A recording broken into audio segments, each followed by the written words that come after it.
बिस्मिल्लाहिर्रहमानिर्रहीम। अच्छा जी, ऑनलाइन वालों वापस से एक बार कंफर्म करते हैं कि आपको आवाज़ क्लियर है। वालेकुम सलाम एवरीवन। चलें जी, बेहतरीन है। क्या आपको आवाज़ क्लियर आ रही है पीछे? चलें जी, बेहतरीन है। ओके जी, चलें जी।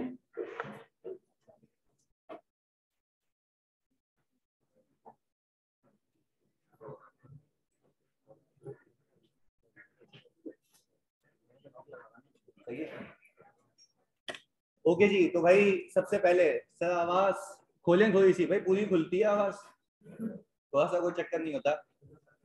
अच्छा जी भाई, पहले तो ये बता दें, होपफुली आप सबके पेपर अच्छे गए होंगे, ऐसा ही है या नहीं?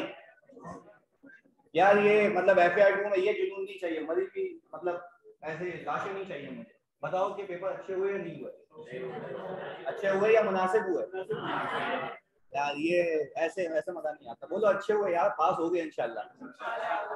इंशाल्लाह जी, बिल्कुल इंशाल्लाह पास हो गए। अच्छा जी, अपना ब्रीफ इंट्रोडक्शन हल्का फुल्का आपको पता ही होगा। My name is Akash and मैं प्रीवियसली HBL के साथ एसोसिएटेड रहा हूँ एज अ सीनियर मैनेजर। अभी audit and assurance and financial reporting specialist EY के साथ हूँ। सही है जी। तो बेसिकली बताना ये था सर, आप दूर जा रहे हैं तो आवाज़ कम होती जा रही है। अब मैं करीब ही रहूँगा। अब नहीं, अब सही है, अब क्लियर है आवाज़? चलें जी, अब क्लियर होगी आवाज़, मैं नहीं हिलूंगा यहाँ से। चलें जी, दो तीन बातें हैं। देखो यार, ये तो बात हमें पता है कि FAR2 एक आखिरी रिपोर्टिंग का पेपर है बिफोर गोइंग इनटू फर्म, ऐसा ही है? अच्छा जी, आपने जितनी भी अकाउंटिंग एंड रिपोर्टिंग अब तक की है वो समझोगे 30% है। 30% जो तुम्हें फर्म में काम आएगा। जो 70% है वो तुम्हारा सोलली क्या है? FAR2। यानी तुम अगर फाइनेंशियल इंस्ट्रूमेंट की बात करो, जो कि मैं कहता हूं कि भाई किसी कंपनी में इन्वेस्ट करना है, किसी कंपनी के इन्वेस्टमेंट को डाइवेस्ट करना है, यानी इसको बेचना है, उसकी रिपोर्टिंग कैसे होती है, उसके डिस्क्लोजर्स क्या होते हैं, ये सारी चीजें। और अबव ऑल तुम अपनी स्टडी टेक्स्ट को खोल के देखोगे, लर्निंग आउटकम्स देखोगे, तो वो सिर्फ ये नहीं बोलता कि मुझे जर्नल एंट्रीज बना के दो। वो बोलता है इसको क्रिटिकली एनालाइज करना आना चाहिए कि अगर इन्वेस्टमेंट हो रही है, अगर ऐसा हो जाता तो क्या एंट्री बनती। और अबव ऑल एक और चीज, आपने जो भी पिछला FAR1 में पढ़ा है वो भी कैरी फॉरवर्ड होगा। मतलब कि सर हमने जो गवर्नमेंट ग्रांट पहले सीखा हुआ है, क्या वो FAR2 में टेस्ट हो सकता है? Definitely yes. जो कैश फ्लो, चलो कैश फ्लो नहीं आएगा, वो इतना बेवकूफ नहीं है कि वो पूरा टॉपिक उठा के पूछ लेगा। हाँ, बोरिंग कॉस्ट, PP, वो सारी चीजें कहाँ टेस्ट हो सकती हैं?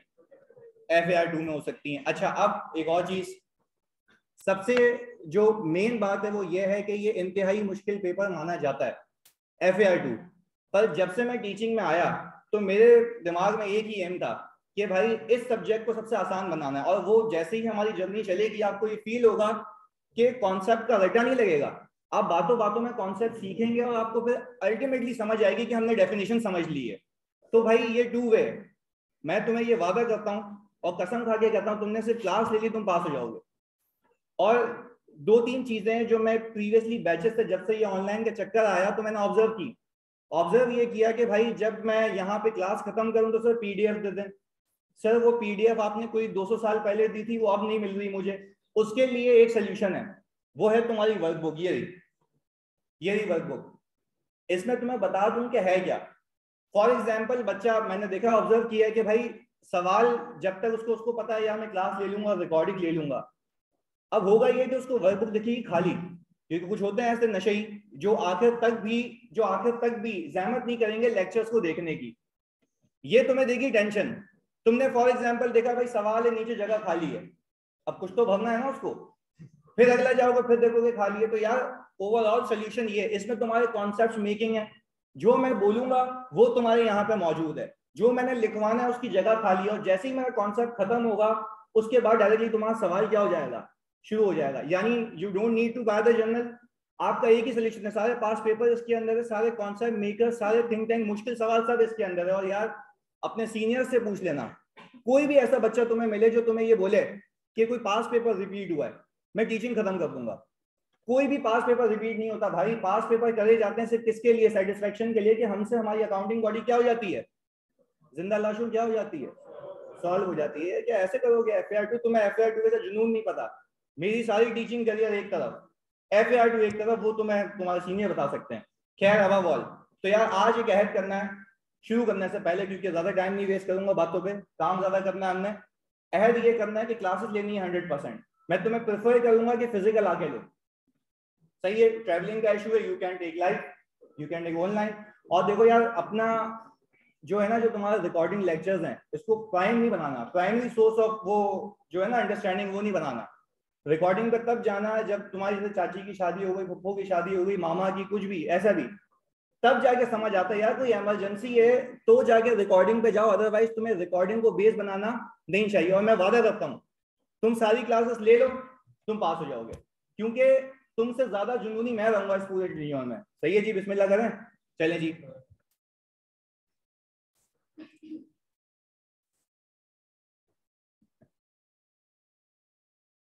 बिल्कुल, आई क्या खुद कहता है अपनी एडम में कि भाई अपने सजेस्टेड सॉल्यूशंस में या रिकमेंडेशंस में कि आप इसको फॉलो नहीं करें पास पेपर्स को, पर ऐसा भी नहीं कि देखो ही नहीं। चलें जी, पहले ये बता दें, सबको स्लाइड शो हो रही है? वो कैसे लेंगे आप देखें, मैंने गूगल फॉर्म शेयर किया, अभी जो ग्रुप है हमारा, मैं उस पर नंबर भी शेयर कर दूंगा, गूगल फॉर्म भी दे दूंगा, वहां से ऑर्डर कर सकते हैं। बाकी ARTT की बुक शॉप पे आ चुकी है ये। चलिए जी, बिस्मिल्लाह करते हैं, पहले इसको छुपा दें। हल्का सा कोर्स का ओवरव्यू, क्योंकि ज्यादा काम पे ध्यान देना है तो ये सारी बातें ही हैं सिर्फ। सबसे पहले क्या दिक्कत है तुम्हें, साथ साथ बोलना है, प्रिपरेशन ऑफ, वेरी गुड जी, प्रिपरेशन ऑफ फाइनेंशियल स्टेटमेंट्स। अच्छा, अब अगर मैं देखूं तो सबसे पहले ये बोलता है भाई फाइनेंशियल स्टेटमेंट्स बना के दे दो। क्या बना के दे दो? उसकी वेटेज कितनी है? 25 से 35 नंबर पर। अगर मैं अक्लमंद इंसान हूं, अब क्लियर है, अब क्लियर है राहीम, अब आवाज क्लियर है बिल्कुल? अच्छा जी, अगर मैं एक अक्लमंद इंसान हूं तो मुझे ये बात समझ आनी चाहिए कि मैं फाइनेंशियल स्टेटमेंट्स बना ही तब सकता हूं जब मुझे अकाउंटिंग आती हो। तो आपको क्या लगता है ये जो ए वाला पार्ट है, हमें शुरू में करना चाहिए, बाद में? बाद में भी और सबसे एंड में। बस इसकी एक सीक्वेंसिंग है जो मैं अपने हिसाब से डिसाइड करूंगा, क्योंकि एक बात आती है रिवीजन की, ये तो मेन बात है। हम आगे जाते हैं तो मुझे याद आता है कि बच्चा बोलता सर मैं पिछला भूल गया। तो वर्कबुक का डिजाइन कुछ इस तरीके से है कि आप आगे जाएंगे, अगले टॉपिक में पिछले टॉपिक की चीजें होंगी, जो तुम कहते हो ना मिक्स स्टैंडर्ड्स आते हैं, यहाँ पे पूरी वर्कबुक ही मिक्स है। तो आप ये मत समझना कि अगले टॉपिक पे चले गए तो पहला टॉपिक अगर मिस हुआ हुआ तो मैं दूसरे की क्लासेस लेके पास हो जाऊंगा, नहीं। आपको साथ साथ कंटिन्यूटी में रहना ताकि आप सारी चीजें एक साथ क्या करते रहें, रिवाइज करते रहें। अच्छा जी, पहली तो ये कहानी हो गई। इसके अंदर देखते हैं कि भाई आता क्या क्या, इसके अंदर आता क्या है, सेपरेट फाइनेंशियल स्टेटमेंट बनाना, और दूसरी बला क्या है, अगर मैं इस यंग एज में कहीं पे पहुंचा हुआ हूं ना, तो मेरा जो रीजन है कामयाबी का वो दूसरा है, कंसोलिडेटेड फाइनेंशियल स्टेटमेंट्स। अगर एक कंपनी 10 कंपनियों की मालिक है तो आपको IFRS ये कहता है कि उन 10 कंपनीज को एक साथ भी कंसोलिडेट करके बताओ कि तुम्हारी टोटल मालियत कितनी है। उसको मैं क्या कहता हूं, कंसोलिडेटेड फाइनेंशियल स्टेटमेंट। उसका एक तरीका है, इसका कोई 500 पेजेस का अपना एक अलग IFRS है। तो फिर वो देख लेना कि किस तरीके से होता है। ओवरऑल तुम्हारे कोर्स का पार्ट नहीं है, तुम्हारे कोर्स में कोई 220 210 पेजेस होंगे, बट फिर भी still it is very difficult, तुम्हें सबसे आसान ये लगेगा। आगे यहाँ पे टीचिंग आवर्स वो कहता है कि भाई 35 से 40 घंटे। मैं इसको नहीं कंसिडर करता, मैं तब तक पढ़ाऊंगा तुम्हें जब तक मुझे सेटिस्फेक्शन रहे कि तुम्हें आ गया। सारे पास पेपर, सारे मुश्किल सवाल हम तब तक करेंगे जब तक मुझे सेटिस्फेक्शन है, तो ये टाइम की कोई पाबंदी नहीं है।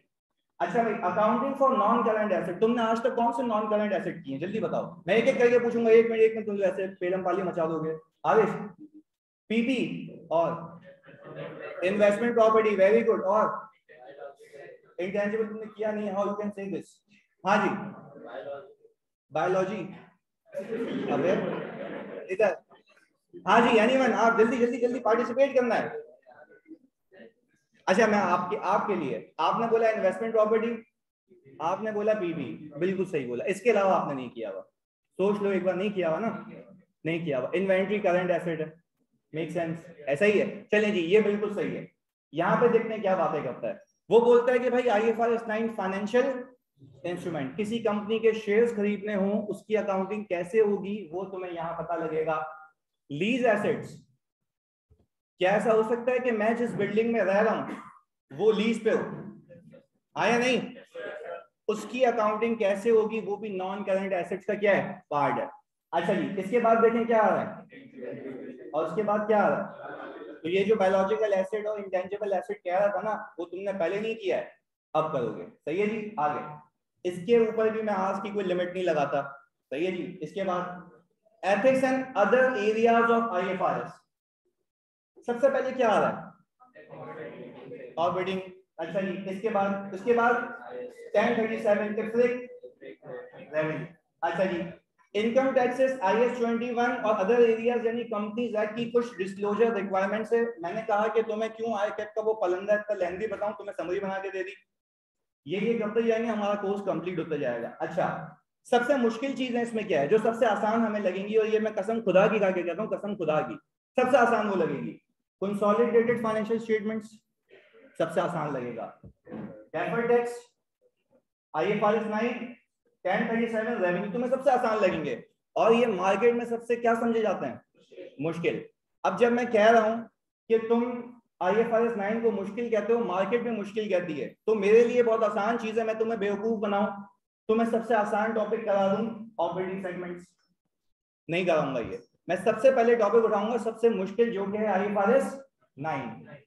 तो मैं बता दूं उस पर एज क्यों है, क्योंकि जब ये पाकिस्तान में आया तो उस पर बैंक्स की इंप्लीमेंटेशन थी, तो उसमें मैं इन्वॉल्व था, तो मुझे पता है कि इसको कैसे लेके चलना है। तो बिस्मिल्लाह करें, चलें जी। और रिक्वेस्ट ये होगी कि आज की क्लास में तुम लिखोगे नहीं, सिर्फ मुझसे बातें करोगे।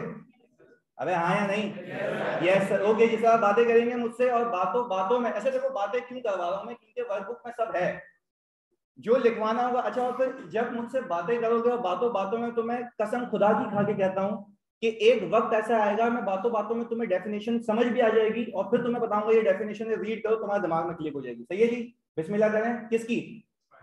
आईएफआरएस 9 की। वेरी गुड जी। चलें जी, यानी आज की कोई लिमिट नहीं है, जब ऊपर नहीं देखा टोटल को भी नहीं देखूंगा। अच्छा भाई, अगर वैसे एक एक करके पूछूंगा, तुम लोगों ने जवाब देना, ऑनलाइन वालों आपको भी पार्टिसिपेट करना है। आरिश तेरे पास पैसे हो तो क्या करेगा? मुझे पता है क्या करेगा। ये बता जल्दी। इन्वेस्ट करेंगे? हाँ जी, क्या करेंगे? इन्वेस्ट कर देंगे।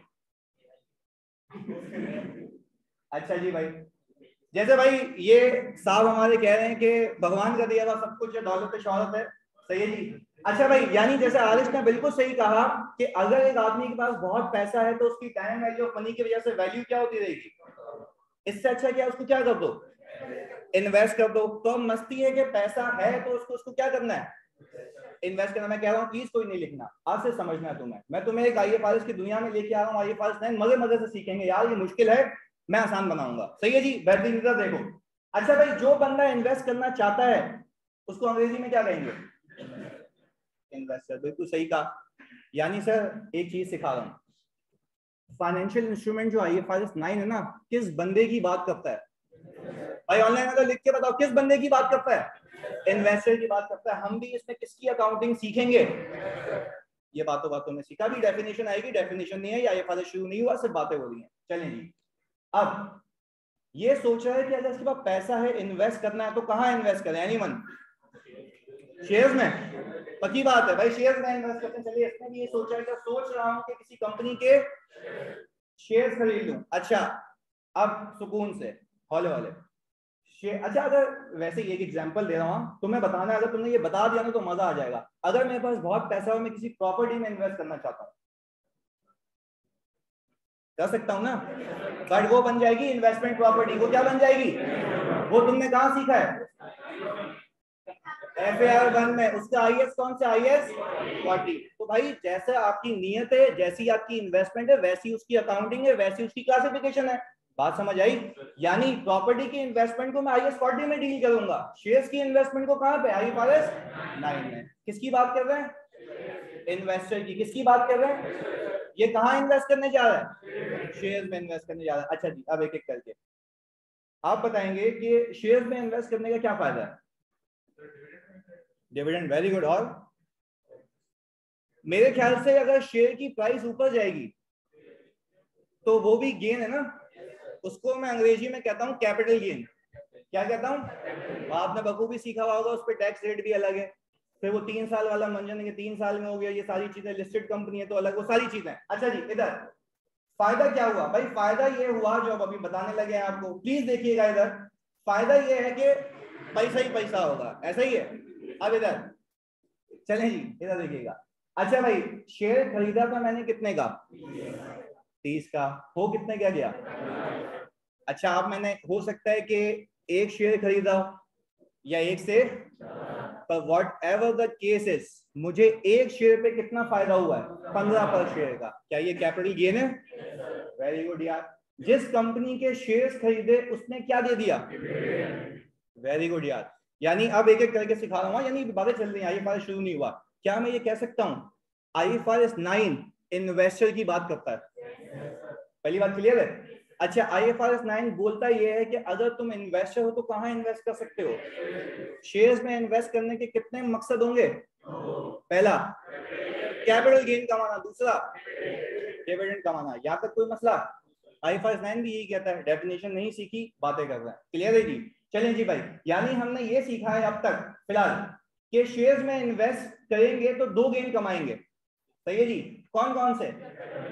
कैपिटल गेन और डिविडेंड। अच्छा, इतनी मासूम बातों में आपका कोई सवाल है? कोई भी यार, कोई भी जानी, कोई मुश्किल सवाल पूछो जो मुझे भी नहीं आता हो, जल्दी। क्लियर है? कोई मसला? चलें जी, ऑल क्लियर। अच्छा भाई, पर मसला ये है कि अगर IAS 33 इन्वॉल्व होगा इसमें कैपिटल गेन में, IAS 33 कैसे होगा? वो तो EPS है, हम तो इन्वेस्टर है ना जानी। IAS 33 नहीं होगा, हम IFRS 9 में। सही है जी? चलिए, सवाल था तो मैंने जवाब दे दिया। अब सुनो सुनो सुनो सुनो सुनो प्लीज। मैं इन्वेस्टर हूं, मैंने शेयर्स खरीदने का सोचा। जब मैंने शेयर्स खरीदने का सोचा तो मेरे दिमाग में कितने गेन चल रहे हैं? तुम खुद भी अपने आप पर रख के सोचो यार। मैंने कहा था प्रैक्टिकल लाइफ से लिंक्ड होंगी, सारे सिनेरियोज होंगे, सारी चीजें। तुम भी अगर इन्वेस्ट करते, तुम बोलते यार जो पैसा लगाया है वो इंक्रीज हो जाए, उसको क्या कहूंगा? उसकी अकाउंटिंग ये सिखाता है। कौन? डिविडेंड इनकम आई, उसको रिकॉर्ड करना कौन सिखाता है? वही सीखेंगे। सिखाया कुछ भी नहीं है, सिर्फ बातें कर रहे हैं कि इसमें आता क्या क्या है। सही है जी? अच्छा, बट आप ये भी तो सोचो, आपने किसी कंपनी के शेयर्स खरीदे, क्या कोई रिस्क है? सोचो, क्या हो सकता है कि प्राइस नीचे आ जाए? चलें जी, देखते हैं। ये बोल रहा है रिस्क है। सही है जी? अच्छा, अब मुझे एक बात बताओ, रिस्क क्या है? कि अगर मैंने 30 का शेयर खरीदा, वो हो गया 18 का, और हो सकता है कि प्राइस में डिक्लाइन आए, इसके साथ साथ मुझे कोई डिविडेंड देने वाला भी। भाई ये तो कंपनी की डिस्क्रिप्शन है ना कि डिविडेंड दे। ये कोई इंटरेस्ट हुई ना कि लाजमी लाजमी मिलेगा। ये तो कंपनी के मतलब इंटेंशन पे डिपेंड करता है। ज्यादा पैसा आया तो दिया, ज्यादा पैसा नहीं आया तो नहीं दिया डिविडेंड। अच्छा भाई, तो रिस्क ये है कि शेयर प्राइस नीचे आई तो लग गए। सही है जी? तो 30 रुपए पर शेयर एक बंदे ने खरीदा और वो कितने का हो गया? तो अब ये कैपिटल गेन है या लॉस है? तो क्या इस लॉस की अकाउंटिंग भी IFRS 9 बताता है? IFRS 9 बिजनेस करना नहीं बताता। बिजनेस बताता है तुम्हें कॉस्टिंग, MFA, ये चीजें बताती हैं। ये तुम्हें क्या बताता है? उसकी अकाउंटिंग क्या बताएगा ये?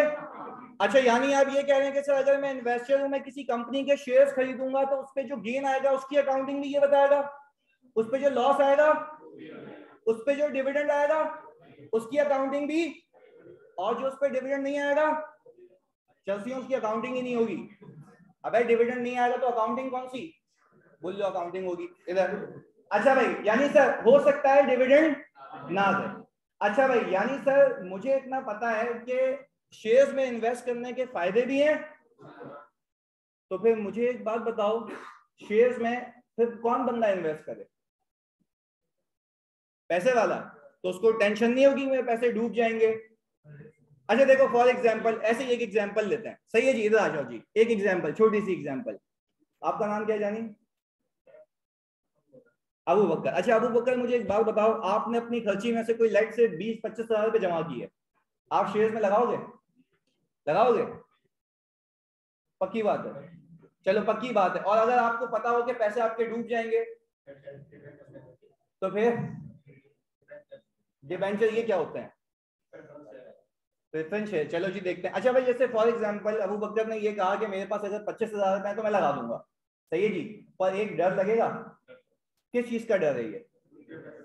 सही है? तो यहाँ पे भी यही है। सही है जी? कि भाई यहाँ पे भी यही है कि भाई एक डर लगा रहेगा कि या तो मेरे शेयर नीचे आ जाएंगे या तो डिविडेंड। तो अच्छा, एक एक एक एक, एक, एक करके बात बताओ, सुनो सुकून से, सुकून से।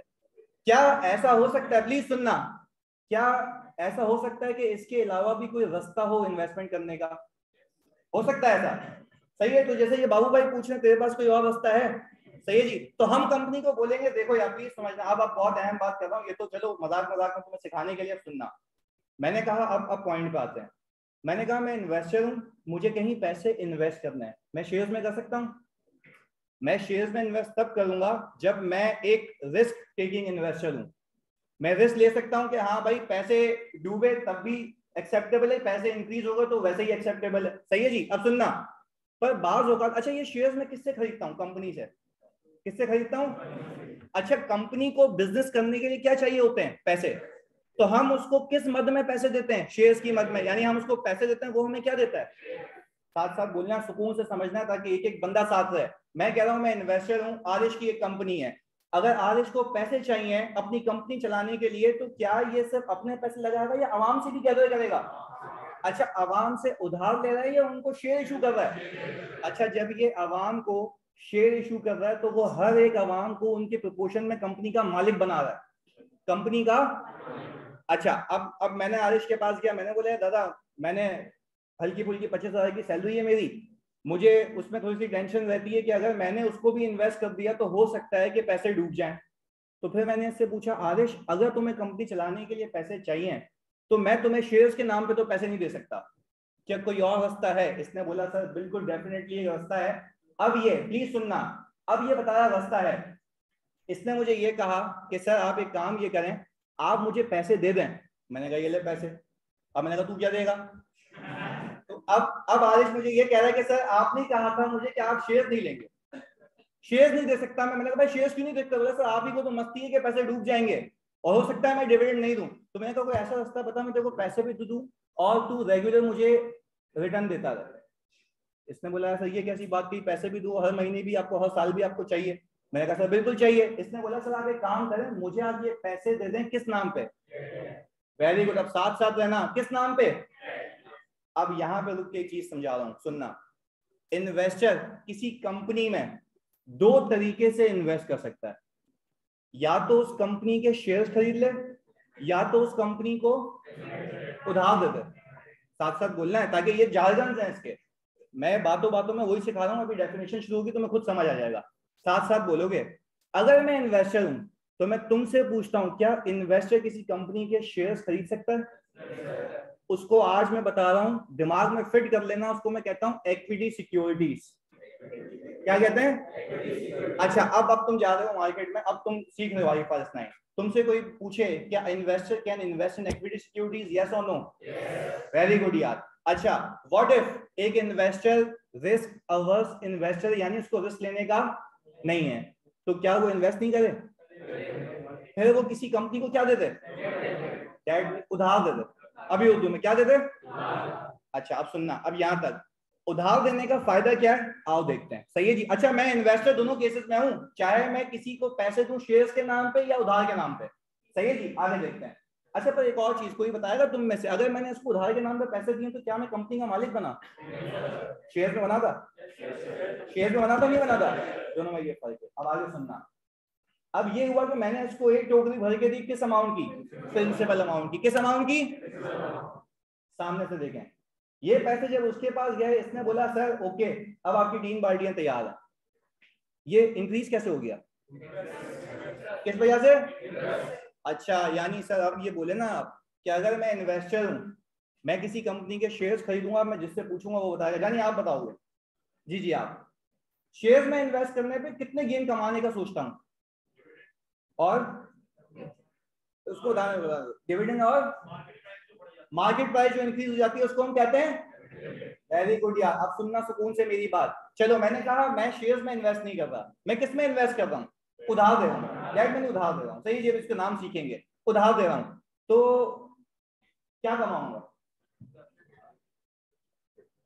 Interest, capital gain. क्यों? शेयर्स तो नहीं है सर। अच्छा, आगे जाके ये चेंज करूंगा मैं ये बात, पर अभी तक तुमने क्या सीखा? जब मैं उधार के नाम पे किसी को पैसे दूंगा तो सिर्फ क्या कमाऊंगा? इंटरेस्ट कमाऊंगा। यहां तक बात समझ आई? अच्छा, तो शेयर्स और इसमें मैं जिससे पूछूंगा वो बताएगा और लॉजिकली बताएगा शेयर्स और डेट में क्या फर्क है, आप बताएंगे? आप नहीं, आप जी। बताएं शेयर्स और इसमें डेट में क्या फर्क है? जी जी, शेयर्स और डेट में क्या फर्क है? एक मेजर फर्क कह लें जी, आप सिंपल आप बताएंगी।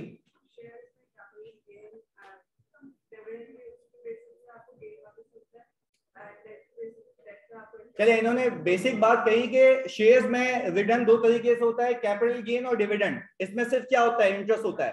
पर एक और चीज सिखा रहा हूं सिर्फ तुम्हारे लेवल तक के लिए। हाँ, शेयर्स में मालिक बन जाते हैं, डेट सिक्योरिटीज में मालिक। वेरी गुड यार, बेसिक फर्क मैं सिखा देता हूँ, बता देता हूँ। शेयर्स में पैसे डूबने के चांसेस होते हैं, इसमें पैसे डूबने के चांसेस अच्छा क्यों नहीं होते? रीजन दो भाई। जो पैसे दिए वो तो वापस आएंगे, साथ साथ क्या आएगा? अच्छा, जिसने कंपनी लॉ पढ़ा भाई आगे जाके पढ़ेगा, बता दूं, जब ये उधार दिया जाता है ना तो उसको सिक्योर भी किया जाता है मॉर्गेजेस के, उस पे किसके कोलैटरल होते हैं। तो आपकी इन्वेस्टमेंट क्या होती है? सेफ होती है, सिक्योर्ड होती है। क्या होती है? बात समझ आई? अच्छा जी, यानी अब आज के बाद में तुमसे चलते फिरते पूछूं, यानी ऐसी तुम नीचे सिगरेट पी रहे हो, बोलूं आप पता कितनी तरीके की सिक्योरिटी में इन्वेस्ट कर सकते हो, तुम बोलोगे या तो इक्विटी सिक्योरिटीज या तो डेट सिक्योरिटीज। सर ये आपने जो बकवास की ना डेट सिक्योरिटीज, ये बात समझनी है, समझना सुकून से। अब बता रहा हूं आगे। मैं फॉर एग्जांपल इन्वेस्टर हूं, मैंने शेयर्स खरीदे तो मैंने इसको पैसे दिए होंगे, और इसने रिटर्न शेयर दिए होंगे। इसको मैं कहता हूं शेयर स्क्रिप्ट। क्या कहता हूं? ये शेयर के पन्ने पे, अब तो इलेक्ट्रॉनिक होता है, मैं समझाने के लिए कह रहा हूं कि कागज के पन्ने पे ये लिख के देगा कि these number of shares have been issued to Mr. Akash bearing CNIC this having a par value of this। ये सबूत है कि मैं इस कंपनी का क्या हूं, और इंग्लिश में बोलूं तो इन्वेस्टर हूं। आप साथ साथ बोलोगे। ये जो शेयर्स मुझे इशू करेगा पैसे के अगेंस्ट में, वो क्या है? सबूत है कि मैं इस कंपनी का मालिक हूं। ये कैसे पता लगा मैं मालिक हूं? शेयर स्क्रिप्ट से। सेम गेम यहां पर भी है। अब जब मैंने इसको उधार दिया, सही है जी, मैं इसके बाद इंटरेस्ट लेने पहुंच गया, एक साल बाद ये बोल रहा है उस्ताद किधर? मैंने कहा पैसे दिए थे। बोले क्या सबूत है? तो मैंने कहा फिर ये कहेगा कि जैसे आप शेयर्स के केस में मुझसे ये कागज का पन्ना लेके जाते हैं, डेट के केस में भी कागज का पन्ना। अब सुनिएगा मेरी बात। तो जब ये पैसे लेके मुझे लिख के देगा कागज के पन्ने पे, तो उस कागज के पन्ने के कुछ नाम हो सकते हैं। एक वेरी गुड, उस कागज के पन्ने के कुछ, उस कागज के पन्ने को मैं बॉन्ड भी कह सकता हूं। क्या कह सकता हूं? अब तुम देखना, फॉर एग्जाम्पल आज के बाद एक चीज सिखा रहा हूं। अब तुम्हें यह बात समझ आनी चाहिए कि कोई भी कंपनी अपने ऑपरेशंस को चलाने के लिए दो तरीके से लोगों से पैसा ले सकती है। कितने तरीके से? या तो लोगों को शेयर देके, या तो डेट सिक्योरिटी इशू करके। अब साथ साथ बोलोगे। अच्छा, इसमें इतनी भी कंफ्यूजन है, तुम्हें कसम है तुम्हारी मां की, साथ के साथ पूछना। सही है जी, सुनो वापस। पहली चीज मैंने कहा, अगर किसी XYZ कंपनी को मुझसे पैसे चाहिए, वो क्या इशू कर सकती है? शेयर। वेरी गुड, क्या इशू करेगी? ऑनलाइन अगर लिख के बताओ क्या इशू करेगी, जल्दी से जल्दी से, क्या इशू करेगी? शेयर इशू करेगी। Very good. अच्छा, क्या ऐसा हो सकता है, क्या ऐसा हो सकता है कि इन्वेस्टर शेयर्स में इन्वेस्ट करने को राजी ना हो, तो क्या फिर भी पैसे ले सकती है वो? क्या इशू करेगी? Debt securities. क्या इशू करेगी? तो पहले भी कागज का पन्ना था, अब भी कागज का पन्ना है। फर्क क्या है? एक में इक्विटी की इशुएंस है, एक में डेट की इशुएंस है। यानी सर अब जैसे पहले, अच्छा समझना, एक तो बॉन्ड नाम हो गया, इसको आप नाम दे सकते हो term finance certificate. Term finance certificate का मतलब ये है कि एक टर्म के लिए फाइनेंस दिया है जिसका सर्टिफिकेट ही है। एक टर्म के लिए जिसका सर्टिफिकेट, उस सर्टिफिकेट पे क्या लिखा होगा? इस XYZ बंदे ने इतने पैसे दिए, इतने इंटरेस्ट पे दिए। ये इंटरेस्ट वाली बात शेयर्स में क्यों नहीं लिखी हुई थी? सर वो इक्विटी सिक्योरिटी, ये कौन सी सिक्योरिटी है? दोनों में फर्क समझ आया? चलिए जी, वेरी गुड, अब आगे लेके जा सकते हैं। अच्छा भाई, इसमें हमने ये सीखा सर कि डेट सिक्योरिटीज में इन्वेस्ट करने से मुझे मेरा प्रिंसिपल तो वापस मिलता ही मिलता है, साथ साथ। अच्छा, इसमें क्या मेरा प्रिंसिपल जो वापस आया, क्या वो मेरी कमाई है? कमाई क्या है? वेरी गुड यार, कमाई मेरी क्या है? इंटरेस्ट है। अब आगे देखें सर, यहां पे इधर इसके बाद हम अगर देखें कि डेट के अगेंस्ट में कंपनी, मैंने आपको नाम बताया, क्या इशू कर सकती है? और रिडीमेबल, वेरी गुड। अच्छा एक बच्चे ने एक अच्छा चीज पूछी है, सर सुकूक सर्टिफिकेट भी डिवेंचर होते हैं? एग्जैक्टली, इन्होंने वेरी गुड, बहुत अच्छी बात बोली है। सुकूक सर्टिफिकेट, सुनना, ये गवर्नमेंट ऑफ पाकिस्तान इशू करती है। सुकूक सर्टिफिकेट जो होते हैं वो भी टेक्निकली डेट ही होता है ना। मैं सिर्फ आपको एक चीज सिखा रहा हूँ आज की दुनिया में, प्लीज समझना, प्लीज प्लीज सुकून से। आज के एनवायरनमेंट में एक चीज सीख लो, आप किसी को उधार दे रहे हो यानी डेट, उसके अगेंस्ट में कोई आपको कागज का पन्ना मिल रहा है, उसको नाम कुछ भी दे दो, वो कौन सी सिक्योरिटी कहलाएगी? वेरी गुड, साथ साथ बोलने को क्या कहलाएगी? Debt security. अच्छा जी, अब मुझे एक बात बताओ, अच्छा वो अब्दुल बासित कह रहे हैं सर कैपिटल गेन को शेयर प्रीमियम होता है ना? नहीं नहीं जानी, शेयर प्रीमियम कैसे? तुम तो वो इशूअर की बात कर रहे हो ना, अभी हम इन्वेस्टर की बात कर रहे हैं, हमारे लिए वो क्या है? कैपिटल गेन है। सही है अब्दुल बासित, हम उसकी तरफ बाद में आएंगे, इशूअर की तरफ। सेट है? अच्छा भाई एक एक करके सुकून से अब हल्का फुल्का रिवाइज करते हैं सुकून से। मुझे बताओ, मैं इन्वेस्टर हूं, पैसा है, इन्वेस्ट कर सकता हूं कितनी सिक्योरिटीज में?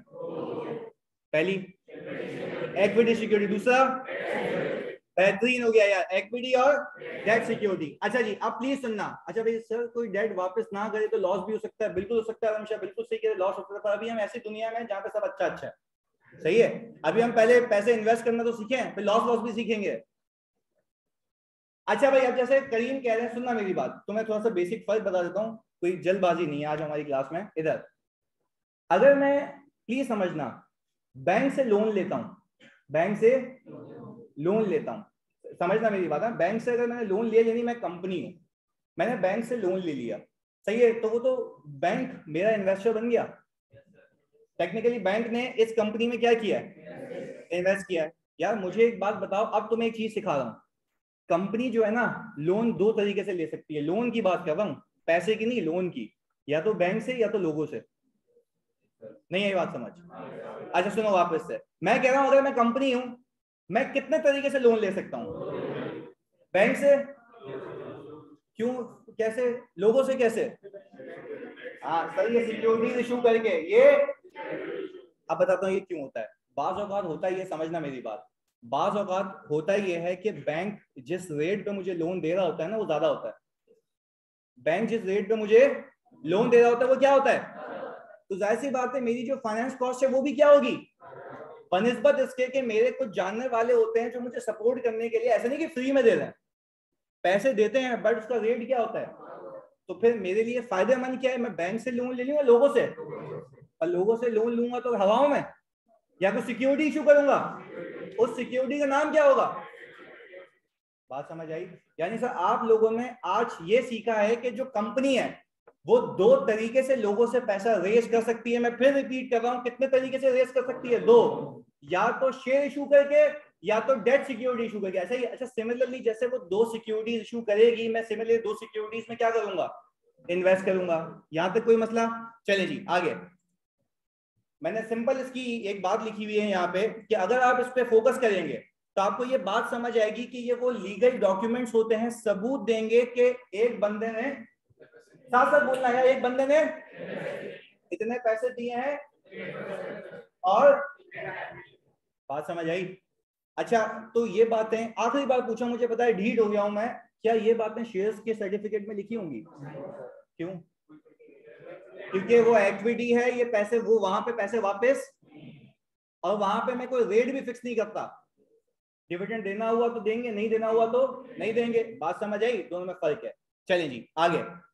एग्जाम्पल, मैंने तुम्हारे लिए सिर्फ एक ऐसे ही एक कागज का पन्ना ये गूगल से उठाया किसी, क्योंकि मैं अपनी किसी ऑडिट फर्म के क्लाइंट का लगा नहीं सकता था कॉन्फिडेंशियलिटी के हिसाब से, तो गूगल पे मिल गया, पब्लिक इन्फॉर्मेशन की लगा दी।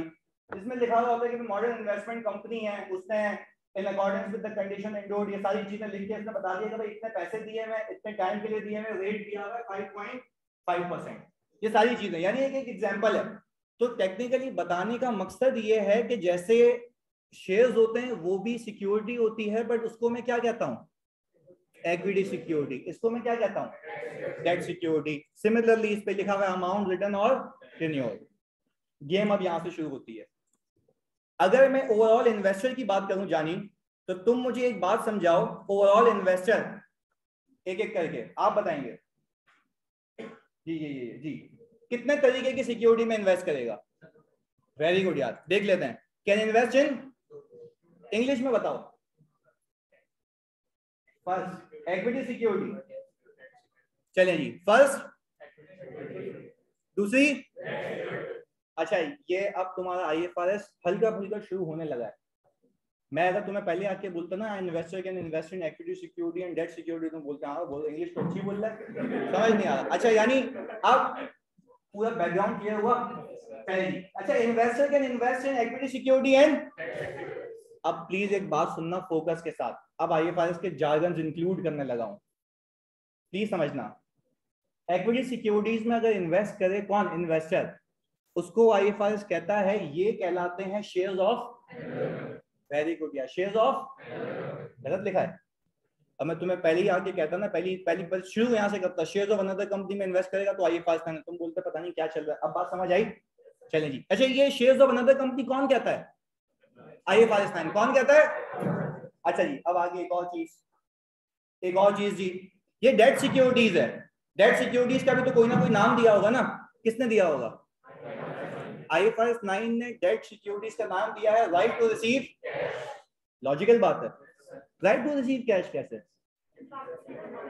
पैसे वापस लेना किसके साथ, इंटरेस्ट के साथ, वेरी गुड यार। अच्छा भाई बैंक से कोई लोन ले तो कोई नेम वगैरह है उसका, हाँ नाम है, क्यों नहीं है, लॉन्ग टर्म लोन खत्म, नाम ही है ये, उस पर भी कागज का पन्ना होता है, पर वो तुम्हें जो सिक्योरिटी इशू कर रहा होता है वो बैंक खुद ही कर रहा होता है, तो उस जुमरे में ये नहीं आता। हम कंपनीज की बात कर रहे हैं, क्लियर है। चलिए जी इधर, अब मुझे एक बात बताओ, इक्विटी सिक्योरिटीज को क्या कहेगा, जल्दी बताओ, डेट सिक्योरिटीज को। अच्छा ये सारे जार्गन्स तुम्हें बताने का मकसद ये है कि जब तुम सवाल रीड करोगे उसमें ये लिखा हुआ होगा तो तुम्हें पता तो हो पीछे बैकएंड पे लॉजिक क्या है उसकी। अच्छा जी जब मैं इन दोनों को देखता हूं मिला के, ये क्या कहलाते हैं, आईएफआरएस 9 का पहला वर्ड है। तुम्हें फाइनेंशियल एसेट समझाने के लिए ये पूरी कहानी बनाई थी मैंने। आईएफआरएस 9 का पहला वर्ड क्या है, समझें। फाइनेंशियल आईएफआरएस 9 शुरू कैसे होता है, अब आप गेम खेलते हैं। आईएफआरएस 9 शुरू यहां से होता है, समझना मेरी बात। वो बोलता है आईएफआरएस 9 में आते हैं कुछ एसेट्स, उन एसेट्स का नाम क्या है, वेरी गुड, साथ साथ आईएफआरएस 9 में आते हैं कुछ PP, that is not financial asset. Investment property, that is not, very good यार, ये बातों बातों में सीखा, आप सुनना आगे। तीसरी ऐसी inventory, that is not intangible, financial asset नहीं है। अच्छा तो ये शेयर्स फाइनेंशियल एसेट है, तो वो भी तो एसेट थे सर, बोलो ना सर, वो फाइनेंशियल एसेट, वो फाइनेंशियल एसेट, वेरी गुड यार, बात समझ आई। यानी वो कहता ही यही है कि भाई आईएफआरएस 9 में जो तुम्हें सीखना है वो किसकी अकाउंटिंग सीखनी है, किस बंदे की सीखनी है, कहानी समझ आई। चले जी, यानी बातों बातों में ये सीखा है फाइनेंशियल एसेट। तुम्हारे केस में एक और भी है जो अलग से मैं डाल देता हूँ, कैश एसेट है, नहीं है, फाइनेंशियल है, पैसा ही है सर, इसके अलावा क्या होगा। यानी सर आपके सामने की बात है, हमने फाइनेंशियल एसेट सीखा है अभी कुछ 20 से 25 मिनट में, फाइनेंशियल एसेट समझ आ गया। चलें अब वैसे ही पूछता हूँ, आईएफआरएस 9 में किसकी अकाउंटिंग सीखनी है, इन्वेस्टर। अच्छा एक एक करके आप यूं बोलेंगे, आईएफआरएस 9 में किस बंदे की अकाउंटिंग सीखेंगे, किस चीज की, वेरी गुड, फाइनेंशियल। आज के बाद मैं तुमसे पूछूं what is financial asset, share of another company, right to receive cash, cash, very good. अच्छा एक और चीज बताओ, what is share of another company, what is right to receive cash, what is cash, cash, सही है, बात समझ आई। चलिए जी वेरी गुड यार, यहां तक कोई सवाल, फाइनेंशियल एसेट समझ आया। यानी सर मैंने डायरेक्टली फाइनेंशियल एसेट से शुरू नहीं किया, मैंने पूरी कहानी बनाई, कहानी बना के आपको बता दिया फाइनेंशियल एसेट ही होता है, बात समझ आ गई। चलिए जी आगे देखते हैं, एज पर आईएफआरएस 9, यानी पूरी आईएफआरएस 9 की डेफिनेशन का डेट सिक्योरिटी में जाएगा, नहीं उमर, ये कैश डेट सिक्योरिटी में नहीं जाएगा, कैश इटसेल्फ अलग चीज है, सही है जी, वो अलग चीज है। चलिए जी, अब्दुल बासित आपकी चैट बदल लेंगे, आप मुझे वापस से भेज दें, मैं रीड कर लूंगा, कसम से भेजें। चलिए जी, अच्छा यहां तक कोई मसला।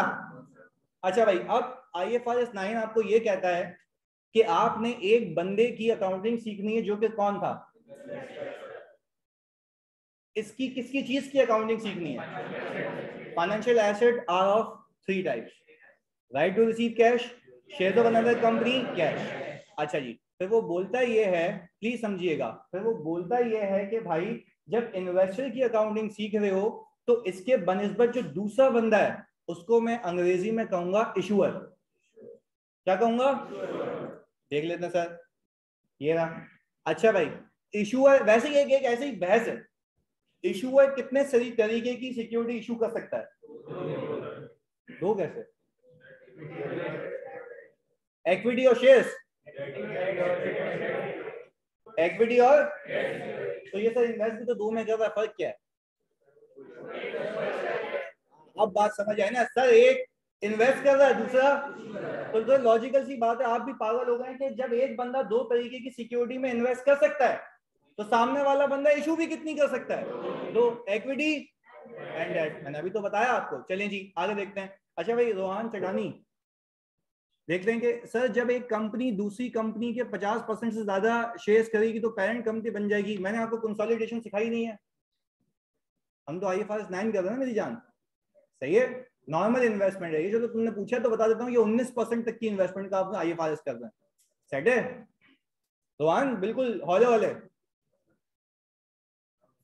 आराम आराम से चलना है। ओके जी इधर। अच्छा भाई, आप सबने मुझे कंक्लूड किया कि जैसे वो दो तरीके की सिक्योरिटी में इन्वेस्ट कर सकता है, ये दो तरीके की सिक्योरिटी इशू है। क्यों कह रहा हूं मैं इसको? अच्छा आप एक आगे जाके कंफ्यूजन होती है ना, इसलिए बता रहा हूँ, क्योंकि सवाल में लिखा हुआ होता है कंपनी इशूड, बंदा इन्वेस्टर की अकाउंटिंग करके आ जाता है। और ये मैं तुम्हें बता रहा हूँ तुम्हारे साथ भी होगा, जो कि होने नहीं दूंगा मैं। सीन है वो वर्ड घुमा देता है इशूअर। अब बच्चा समझता है कि यार इशूअर मतलब मैंने पैसे दिए, नहीं, इशूअर मतलब जो पैसे लेके सिक्योरिटी क्या कर रहा है साथ साथ। इशूअर का मतलब क्या? जो पैसे सिक्योरिटी, इसलिए इसको मैं क्या कह रहा हूँ इशूअर। हम इसको सिंपल रखते हैं, जो बंदा कागज का पन्ना इशू करेगा वो कौन है? जो बंदा पैसे देगा, साथ साथ बोलेंगे, चलें जी वापस से। जो बंदा पैसे देगा, और जो बंदा पैसे देगा, देखा फंस गया ना, मैंने बोला जो बंदा पैसे देगा, जो बंदा कागज का पन्ना देगा। आज समझ आई? अब ये याद रखना। चलें जी आगे। हमने कहा कि भाई ये अब इसको ना समराइज कर लेते हैं, भाई समराइज कर लेते हैं, ये सही है। अच्छा अब एक एक करके पूछूंगा जो बताया, यानी आप बताओगे। आप ये बताओ मुझे, अगर मैंने इक्विटी सिक्योरिटी में इन्वेस्ट किया, IFRS 9 की जबान में ये क्या कहेगा? प्लीज ये बताएगा। वेरी गुड, या शेयर्स ऑफ, सही बोला। और कॉरेस्पॉन्डिंगली इशूअर के लिए वो क्या कहलाएगी? उसने इक्विटी इशू की है ना, उसके लिए अल्फाज क्या यूज होंगे? इक्विटी। इसके लिए क्या? अब खुद भी लॉजिक लगाओ यार, उसने बिल्कुल सही अल्फाज यूज किए हैं। उसने बोला है कि इन्वेस्टर किसी कंपनी के शेयर्स खरीद सकता है, वो अनदर कंपनी है, और जो कंपनी शेयर इशू कर रही है उसकी क्या है? Equity issuance. यहां तक कोई पंगा? चलेंगे अब एक एक करके देखते हैं। मुझे एक और चीज बता दें, आप बता दें, इसमें डेट सिक्योरिटीज के अंदर इन्वेस्टर के लिए क्या नाम है? Right to receive cash. अच्छा भाई चलो ऐसे ही तुक्का लगाते हैं, उसके लिए क्या होगा? राइट टू पे। कमान यार, मेरे ख्याल से ऑब्लिगेशन किसने बोला? वेरी गुड, ऑब्लिगेशन टू पे, ऑब्लिगेशन टू। लॉजिकल सी बात है भाई, एक का राइट है रिसीव करने का, दूसरे के क्या है? ऑब्लिगेशन है पे करने की। ये राजी, राइट टू रिसीव कैश, इसको दूसरी जबान में फाइनेंशियल लायबिलिटी भी कहते हैं। क्या कहते हैं? यहां तक कोई पंगा? अच्छा भाई, आपने बातों बातों में IFRS 9 की क्या सीख ली है? डेफिनेशन। क्या सीख ली है? बिस्मिल्लाह कराता हूँ IFRS 9 की सिर्फ और सिर्फ किसकी? तो तुम सोच लो आगे क्या होना है। इधर ये जी IFRS 9 आ गया। देखते हैं कि तुमसे कितना पिक हुआ। पर यहाँ पे आगे जाने से पहले मैं कुछ सवाल करूंगा, यानी तुम बताओगे। मुझे ये बता दो, अगर मैंने डेट सिक्योरिटी इशू की है, प्लीज कोई और नहीं बोलेगा, इसको बोलने देना। ऑनलाइन में तो तुम बता सकते हो। अगर मैंने डेट सिक्योरिटी इशू की है, IFRS की जबान में उसकी अंग्रेजी क्या है? अब इशू यही तो बोल रहा था, इशू की है, इशू की है, ऑब्लिगेशन टू। सही कह रही है, इसको फाइनेंशियल लायबिलिटी भी कहते हैं। Very good. चलें अब एक और चीज, मैंने शेयर परचेज किए हैं, शेयर ऑफ। अच्छा, मैंने डेट सिक्योरिटी इशू की है, राइट टू। ऐसे ना obligation to pay. Very good. अब सुनो, अच्छा एक अडेम में ऐसा हुआ कि ये जो मैं ये खेल रहा हूँ ना, इसका डब्बा बना हुआ आ गया, डब्बा बना हुआ है, उसने बताओ ये है तो उसको आईएफआरएस में क्या कहते हैं, ये है तो उसको आईएफआरएस में क्या कहते हैं। 5 नंबर का सवाल। तो यार मैं तुम्हें बता दूं, सिर्फ एंट्री तक महदूद नहीं रहना, तुम्हें लॉजिकली देखना है कि भाई फाइनेंशियल्स में चीजें घूमती कैसे हैं, डिस्क्लोजर कैसे है। तो तुम इसके बाद एक एक होता है ना कि वेल ऑफ बंदा जिसको आईएफआरएस की ग्रिप हो, वैसे होके निकलोगे इंशाल्लाह। सही जी, इंशाल्लाह बोलते हैं इस पे। अच्छा जी इधर चले, अब आखिरी चीज, मैंने किसी कंपनी को उधार दिया, राइट टू रिसीव, तो मैंने किस सिक्योरिटी में इन्वेस्ट किया होगा। यहां तक बात समझ आई। चलें जी, अब मैं इन सारी बातों के बाद सिर्फ आपको एक चीज बता दूं कि जब मैंने आईएफआरएस का पहला पन्ना खोला 9 का, उसमें क्या लिखा हुआ था, तो वो बात कर लेते हैं। वो कहता है ऐसा contract which give rise to, ये क्या है, नहीं ये वन पार्टी क्या है, तुम्हें कैसे पता इन्वेस्टर है भाई, फाइनेंशियल एसेट है। तो यार तुम्हें ये कैसे पता कि फाइनेंशियल एसेट क्या होता है।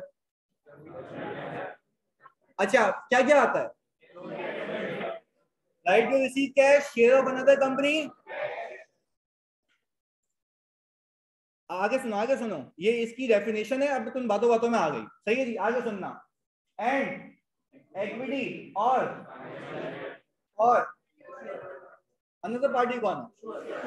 अच्छा यानी ये बताना ये चाह रहा है, प्लीज समझिएगा इस बात को, बताने ये चाह रहा है कि आईएफआरएस 9 की शुरुआत ऐसे हुई सिर्फ डेफिनेशन से कि ये एक ऐसा कॉन्ट्रैक्ट होगा। मैं फिर रिपीट कर रहा हूं, ये ऐसा कितने लोगों के बीच में, पहला बंदा, दूसरा बंदा, इन्वेस्टर के लिए क्या कहलाएगा, दूसरे बंदे के लिए, दूसरे बंदे के लिए it may be equity, it may be, और उसके लिए एक ही अल्फाज है, फाइनेंशियल, फाइनेंशियल एसेट की कितनी कैटेगरीज, तीन तीन। पहली share of another company, right to receive cash, और डेफिनेशन समझ आई, मस्त एकदम। अच्छा आज के बाद मैं फाइनेंशियल एसेट बोलूंगा तो घबराओगे, financial ability, equity, right to receive cash, बात समझ आ गई। चलें जी वेरी गुड, आगे लेके चलते हैं। अच्छा अकाउंटिंग सीखी है, आईएफआरएस 9 का मतलब सीखा, यस आईएफआरएस 9 में क्या आता है ये सीखा, बेहतरीन है। अकाउंटिंग अभी भी, और खुद सोचो यार कसम खुदा की, अगर मैं तुम्हें पहले आके एंट्री बनाता तुम खुश तो हो जाते, ओहो डेबिट क्रेडिट हो रहा है, आंसर आ रहे हैं, पर जब वो टेक्निकल ग्राउंड पे आता ना फेल हो जाते हैं, वो मैं नहीं होने दूंगा। तो हम ऐसे ही हर आईएएस और आईएफआरएस में क्या करेंगे कि पहले उसकी लॉजिक देखेंगे, मतलब क्या है, मतलब क्या, उसकी अकाउंटिंग, उसकी प्रेजेंटेशन, उसके डिस्क्लोजर्स। सही है जी, और कैरी फॉरवर्ड होंगी सारी चीजें। चलिए जी बेहतरीन, आगे दूसरे बाबू क्या है। अच्छा इन्वेस्टर के पास पैसा है, ये इसको पैसे देगा, तो समझना आज एक डमी एंट्री सिखा रहा हूँ, अभी अकाउंटिंग नहीं सीख रहे हैं आज सिर्फ स्कोप स्कोप खेल रहे हैं, आता क्या क्या है। सही है जी, आगे सुनिएगा। सर इशूअर की इक्विटी कैसे होगी, चलिए मैं जवाब दे देता हूं आपको। इशूअर की इक्विटी बेटा ऐसे होगी ना कि मैंने पैसे लिए और उसको कागज के पन्ने पे शेयर्स लिख के दिए या डेट लिख के दिया, शेयर्स, तो उसके लिए इक्विटी हो गई। सही है, उसकी यानी जैसे तुमने कैश फ्लो में सीखा है मेरे साथ, कैश डेबिट शेयर कैपिटल, तो ये जो चर्सी शेयर कैपिटल क्रेडिट करता है ना, वो कागज का पन्ना भी देता है लोगों को, ये वो है। सही है, चलिए जी बिल्कुल। इसके अलावा अभी तक आपको कुछ नहीं लिखना, अभी तक तो आपको कुछ भी नहीं लिखना, जब लिखना होगा तो मैं बताऊंगा। ये जो अभी ये जो स्लाइड है ना, ये आपकी वर्कबुक में है, यहाँ से शुरू है, वो एडिशनल थी, लिखने की बात नहीं है, समझने की बात थी। चलें जी आगे। अब प्लीज एक बात सुनिएगा, मैंने फॉर एग्जांपल जनवरी 1 XYZ डेट को किसी कंपनी में इन्वेस्ट किया, तो मैंने क्या एंट्री बनाई होगी, इन्वेस्टमेंट डेबिट, इसकी कैलकुलेशन सिखाई, अकाउंटिंग सिखाई, डमी एंट्री बता दी, यस सर डमी एंट्री ये होगा, ये वाली एंट्री कौन बनाएगा, चाहे इक्विटी सिक्योरिटीज में इन्वेस्ट करे चाहे डेट सिक्योरिटी में। कसम खा रहा हूं अकाउंटिंग आज की क्लास में बस की बात ही नहीं है, नहीं करेंगे आज अकाउंटिंग, सही से समझेंगे आज। आगे इस इन्वेस्टमेंट को क्या मैं कह सकता हूं, शेयर ऑफ अनदर कंपनी, बात समझ आ रही है। चलिए जी, क्या इस इन्वेस्टमेंट को मैं राइट टू रिसीव कैश कह सकता हूं। अच्छा मेरे पास क्योंकि कैश आया नहीं है तो मैं वो नहीं डाल रहा यहाँ पे, बात क्लियर है, आगे सुनिएगा। अच्छा भाई इसको मैं क्या कहता हूं, उसको मैं क्या कहता हूं, क्या ओवरऑल गेम समझ आई। ये एंट्री जब किसी भी अकाउंट पे बने हुए देखो तो तुम्हारे दिमाग में क्लिक होना चाहिए कि या तो वो इन्वेस्टमेंट कहां हुई है, या तो डेट सिक्योरिटीज में। बात समझ आई? और मैं तुम्हें ओवर द पीरियड तुम्हें रियल फाइनेंशियल स्टेटमेंट्स भी दिखाता रहूंगा कि कैसे वहां पे डिस्क्लोजर्स आते हैं, ताकि फर्म जाओ तो तुम्हें पता हो कि कैसे चीजें घूमती हैं। सही है जी? इधर सर हमने बैंक से 7% पे लोन लेके फर्दर आगे इन्वेस्ट कर दिया 10% पे, वो IFRS 9 में आएगा। डेफिनेटली तुमने आगे इन्वेस्ट करते, तुमने आगे लोगों को, तुमने जो उससे लिया वो तुम्हारी फाइनेंशियल ऑब्लिगेशन, तुमने जो आगे दे दिया वो तुम्हारा फाइनेंशियल एसेट। खत्म। तो एक से लेना तो सीख। अगर हम किसी को लोन दे रहे हैं without any intention of investment, तो बेटा फिर क्यों दे रहे हैं? नहीं, अगर हम किसी को लोन दे रहे हैं विदाउट, ये तो दोस्ती यारी होगी ना। ये हम कंपनी वाली बात कर रहे हैं। Company without any commercial substance कोई काम नहीं करती। सही है? ये बात याद रखिएगा। देखो जैसे इन्होंने सवाल अच्छा पूछा, सवाल इन्होंने बेहतरीन पूछा कि भाई हम क्या कर रहे हैं, प्लीज सुनना। हम कर ये रहे हैं कि भाई फॉर एग्जांपल मैंने पैसे दे दिए, सही है जी, और ये कह रही है कि भाई हमने पैसे दे दिए without any intention of investment. तो कोई तो इंटेंशन होगी, दोस्ती निभा रहा हूँ, कुछ कर रहा हूँ, पर वो बिजनेस की बात नहीं करो। हम ये बात कब करेंगे? जब बिजनेस की बात हो रही है, तब हम आ जाएंगे कहाँ पे? IFRS 9 में। और एक और चीज बताता हूँ, IFRS 9 में इंटरेस्ट फ्री लोन्स की भी कहानी है, जो कि तुम्हारे कोर्स का पार्ट नहीं है। मैं बता देता हूँ आपको, इंटरेस्ट फ्री लोन का कॉन्सेप्ट है वो फाइनल में। आप सिर्फ ये समझें कि हम जो बैठे हुए मार्केट में कमाने के लिए बैठे हुए। सही है हमेशा? क्लियर है? सही है जी। अच्छा, शेयर्स के अलावा कोई इक्विटी, भाई शेयर्स के अलावा इक्विटी सिक्योरिटीज प्रेफरेंस शेयर्स हो गए, वो भी इररिडीमेबल। कौन से? सही है जी, वो कहलाते तो वो भी शेयर्स है ना। चलें जी आगे। राइट टू रिसीव कैश की एग्जांपल्स यही थी। अच्छा जी अब सुनना, ये क्या एंट्री बनाएगा? इसकी कौन सी है? इक्विटी सिक्योरिटी किसने इशू की है, बाय की है? अच्छा, क्या यही बंदा, ये क्या है? अच्छा आप खुद सोचो यार, वहां पे इन्वेस्टर ने, हम जाके देख भी लेते हैं, वहां पे इन्वेस्टर ने चाहे डेट सिक्योरिटी परचेज की हो या इक्विटी सिक्योरिटी, वो इन्वेस्टमेंट को करेगा डेबिट। उसके लिए शेयर्स परचेज करना भी इन्वेस्टमेंट है, उसके लिए डेट सिक्योरिटी परचेज करना भी। तो उसने क्या एंट्री बनाई? Investment debit. देखो मैं फिर कह रहा हूँ, अकाउंटिंग नहीं सीखी आज। अभी हम सिर्फ एक समा बना रहे हैं कि क्या होता। अच्छा फॉर एग्जांपल मैं, मेरी कंपनी है, मैंने किसी कंपनी के शेयर्स खरीद लिए, क्या एंट्री बनाऊंगा जल्दी बताओ? Investment debit. अच्छा मैंने किसी कंपनी की डेट सिक्योरिटीज खरीद ली, भाई दोनों क्या है? दोनों क्या है?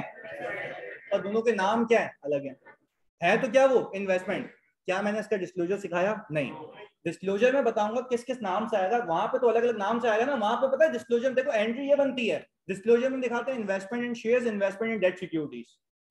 तो वहां पे आपको फाइनेंशियल स्टेटमेंट्स में, आप सुनो एक चीज, पीपी का नोट तुमने सीखा है मेरे साथ, अब क्लियरिटी लाते हैं इसमें। और पीपी का नोट सीखा है, पीपी के नोट में ब्रेकअप आता है, land, building, equipment, furniture, XYZ vehicles आता है। बैलेंस शीट के फेस पे क्या आता है? Single line item. किस नाम से? Property, equipment. ये भी तो वही है, इन्वेस्टमेंट आएगा, पर इन्वेस्टमेंट का ब्रेकअप क्या आएगा? डिस्क्लोजर में, नोट्स में। और उसमें कितने ब्रेकअप आ होंगे? 2, इक्विटी सिक्योरिटीज। और इवन ये बता दूं, इसमें भी फर्दर ब्रेकअप आता है, किस कंपनी के शेयर्स खरीदे हुए हैं, कितने पे खरीदा था, कितने शेयर्स हैं। बात समझ आई? तो ये डिटेल इंफॉर्मेशन होती है पूरी। क्लियर है यहां तक? चलें जी आगे। अब तुम ये सोचो कि ये तो हो गया इन्वेस्टर। अब सिमिलरली इशूअर एक एंट्री बनाएगा या 2 बना सकता है? क्योंकि भाई उसके लिए इशूइंग जो सिक्योरिटी है वो तो अलग अलग है। पहली कौन सी है? इक्विटी। दूसरी लायबिलिटी, उसका पेएबल है। ऐसा ही है। चलें जी अब आगे, यहां तक कोई सवाल? अच्छा अब क्या आप सबको ऑनेस्टली बताओ, ये ऊपर लिखी हुई डेफिनेशन समझ आती है? किसी से भी पूछ लूं? चलें जी अभी पूछ लेते हैं, आप बताओ जी। आप ये बताओ, व्हाट इज फाइनेंशियल इंस्ट्रूमेंट? एक के लिए फाइनेंशियल एसेट, ऑनलाइन वाले आप बता सकते हैं, दूसरे के लिए फाइनेंशियल लायबिलिटी, या सही कह रही है ये? अच्छा तो मुझे एक बात बताओ, अगर मैंने कोई प्रॉपर्टी खरीदी तो मेरा फाइनेंशियल एसेट नहीं है? क्यों? क्योंकि वो वेरी गुड, वो फाइनेंशियल नहीं होता। बात क्लियर है? तभी मैंने फाइनेंशियल एसेट की डेफिनेशन अलग से करा दी है तुम्हें। क्लियर है जी? आगे। अच्छा तो मुझे एक बात बताओ प्लीज, ऐसी डिस्कशन के लिए, मैंने कहा मैंने कोई ऐसी एक गेम है, मैंने पीपी खरीद लिया, एसेट नहीं है? एसेट है लेकिन फाइनेंशियल एसेट, तो आप बोलेंगे सर इसके स्कोप से बाहर हो गया, इसके स्कोप से, उसकी अकाउंटिंग आपको करनी तो कहाँ जाए? IAS 16 में। इन्वेस्टमेंट प्रॉपर्टी की अकाउंटिंग करनी है कहाँ जाए? IAS 40 में। दोनों में फर्क समझ आया? चलिए जी, बेहतरीन है। अब आगे, अब ये तीनों चीजें उठ के आ गई अलग अलग, जल्दी से बता दो आखिरी बार, क्योंकि रिपीटेटिव नेचर का था कि दिमाग में फिक्स। फाइनेंशियल एसेट में कितनी चीजें हैं? वेरी गुड यार, वेरी गुड। और बात समझ आई? चलिए जी आगे। फाइनेंशियल लायबिलिटी में एक ऑब्लिगेशन टू पे, इक्विटी में शेयर। आउट डेस्क लेते हैं, तैयार हो जाओ, एक बार रिकॉल कर लो दिमाग में जो जो चीजें हैं। और तुम्हें अम्मी की कसम है, मैं जिससे पूछूंगा सिर्फ वो जवाब देगा। आप वैसे ही सोच रहे थे कि अपने आप से ऑनेस्ट रहना है आपने, तो प्लीज अटेंटिव अटेंटिव। ये आज तक चीज नहीं आई है एग्जाम में, माइट भी पॉसिबल आ जाए, तो वो करवा रहा हूँ। सुनना, अकाउंटिंग सीखी है? नहीं, अभी नहीं सीखी। अच्छा, एंट्री की डमी एंट्री सीखी है? Yes sir. आगे,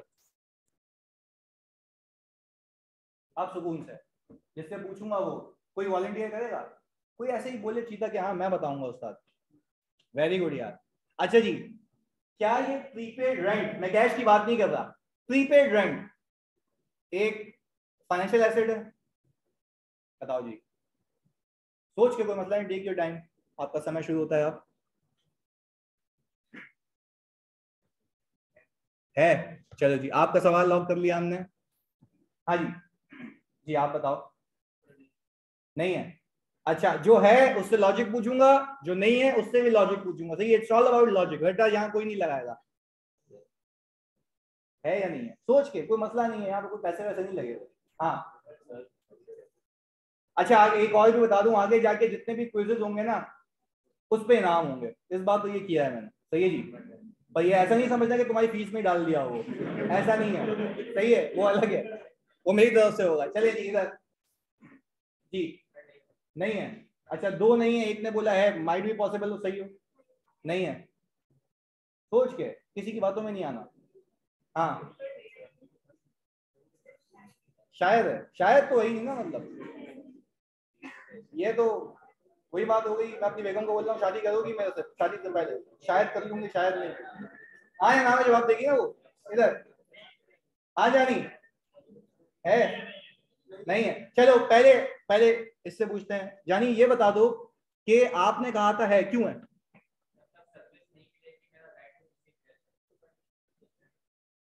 ये गलती है, यही सिखानी थी।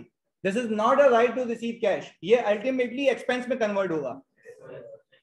ये अल्टीमेटली, तो क्या ये शेयर्स ऑफ अनदर कंपनी है? क्या ये राइट टू रिसीव कैश है? क्या ये एक सेल्फ कैश है? तो ये फाइनेंशियल एसेट, क्या कहते हो? नहीं है फाइनेंशियल एसेट, फाइनेंशियल एसेट नहीं है। वेरी गुड यार। अच्छा, फिर लॉजिक भी तो दे रहा हूँ, फाइनेंशियल एसेट इसलिए नहीं है क्योंकि इसके अगेंस्ट में बाद में कैश। बात समझ आई? चलें जी, यानी सर हमने ये कंक्लूड किया कि ये फाइनेंशियल एसेट नहीं है। बात क्लियर है? इसका reason, it will not be converted into cash in the future. बात क्लियर है जी? अप्रूवल नहीं, देखें इसमें होता क्या, सिंपल है, हमने पैसे दे दिए, हमने एक प्रीपेड खड़ा कर दिया। अच्छा, अब ये सोचो ये एसेट क्या सब्सिक्वेंटली कैश देगा या एक्सपेंस में कन्वर्ट होगा? सही है ना? एसेट है, फाइनेंशियल एसेट नहीं है। बात क्लियर है? अच्छा, मुझे उम्मीद है कि इस बार ऐसा, क्योंकि FAR 2 में तो स्ट्रीक चलती आई है ना, स्ट्रीक क्या तो 4 हो गए कि सवाल लगते हैं। अब सुनो, सीन ये है कि भाई अब मुझे लगता है कि इस तरीके का सवाल आएगा, तो नए नए आविष्कार करेंगे, नई नई चीजें सीखेंगे, बस लॉजिकल वे में। यहाँ तक कोई मसला? दूसरा टेस्ट खेलें? चलें जी, आ जाएं। अब एक एक करके, ये तो सब बता दोगे मुझे, पता ही है फाइनेंशियल एसेट है, कैश। इस पे भी कंफ्यूजन है क्या? नहीं, इस पे नहीं है। चलें जी आगे। अब आगे सुने, आगे सुने, आगे सुने। अच्छा, करीम कह रहे राइट टू रिसीव सर्विसेज। अच्छा देखो, करीम ने कहा राइट टू रिसीव सर्विस नहीं आता, देखो मैंने स्पेसिफिकली लिखा हुआ है उसमें, राइट टू रिसीव क्या है, कैश है, राइट टू रिसीव सर्विस नहीं है। क्लियर है? चले जी। अच्छा, अब एक और चीज, जैसे बच्चे ने क्या बात पूछी है, अगर रेंट रिसीवेबल होता तो वो फाइनेंशियल एसेट है? डेफिनेटली है, डेफिनेटली है। उससे क्या मिलेगा? कैश मिलेगा। वेरी गुड यार, बिल्कुल सही। एक और चीज खेलते हैं, account receivable, right to receive cash, come on यार। अकाउंट्स पेएबल फाइनेंशियल ऑब्लिगेशन है, फाइनेंशियल लायबिलिटी है। यस सर, ये बात, ये पूरी गेम ही यहाँ से शुरू होती है। तुमने आज तक जो अकाउंट्स पेएबल करते आए हो ना बचपन से, वो ये था। सही है, इधर आ जाओ। अच्छा प्लीज सुकून से इधर। अब मैं जो सवाल प्रश्न आपके सामने रखने जा रहा हूँ वो ये है कि ये जो अनअर्न्ड इनकम है, क्या ये फाइनेंशियल ऑब्लिगेशन या ऑब्लिगेशन टू पे है या नहीं है? मैं जिससे पूछूंगा वो बताएगा। जानिए आप। नहीं है? है? हाँ जी है। अच्छा भाई कुछ है और आप? अच्छा ऐसे हाथ उठा के बता दो कितने लोग कह रहे हैं नहीं है, और कितने लोग कह रहे हैं सीखना है यार, सीखना है। तो छुपके से यूं कर दो ताकि उसमें नहीं है। भाई बता दो कितने लोग कह रहे हैं नहीं है। अच्छा जी भाई, मेरी नजर में ये ऑब्लिगेशन टू पे नहीं है, फाइनेंशियल लायबिलिटी नहीं है। वेरी गुड यार। ये अल्टीमेटली किस में कन्वर्ट होगी?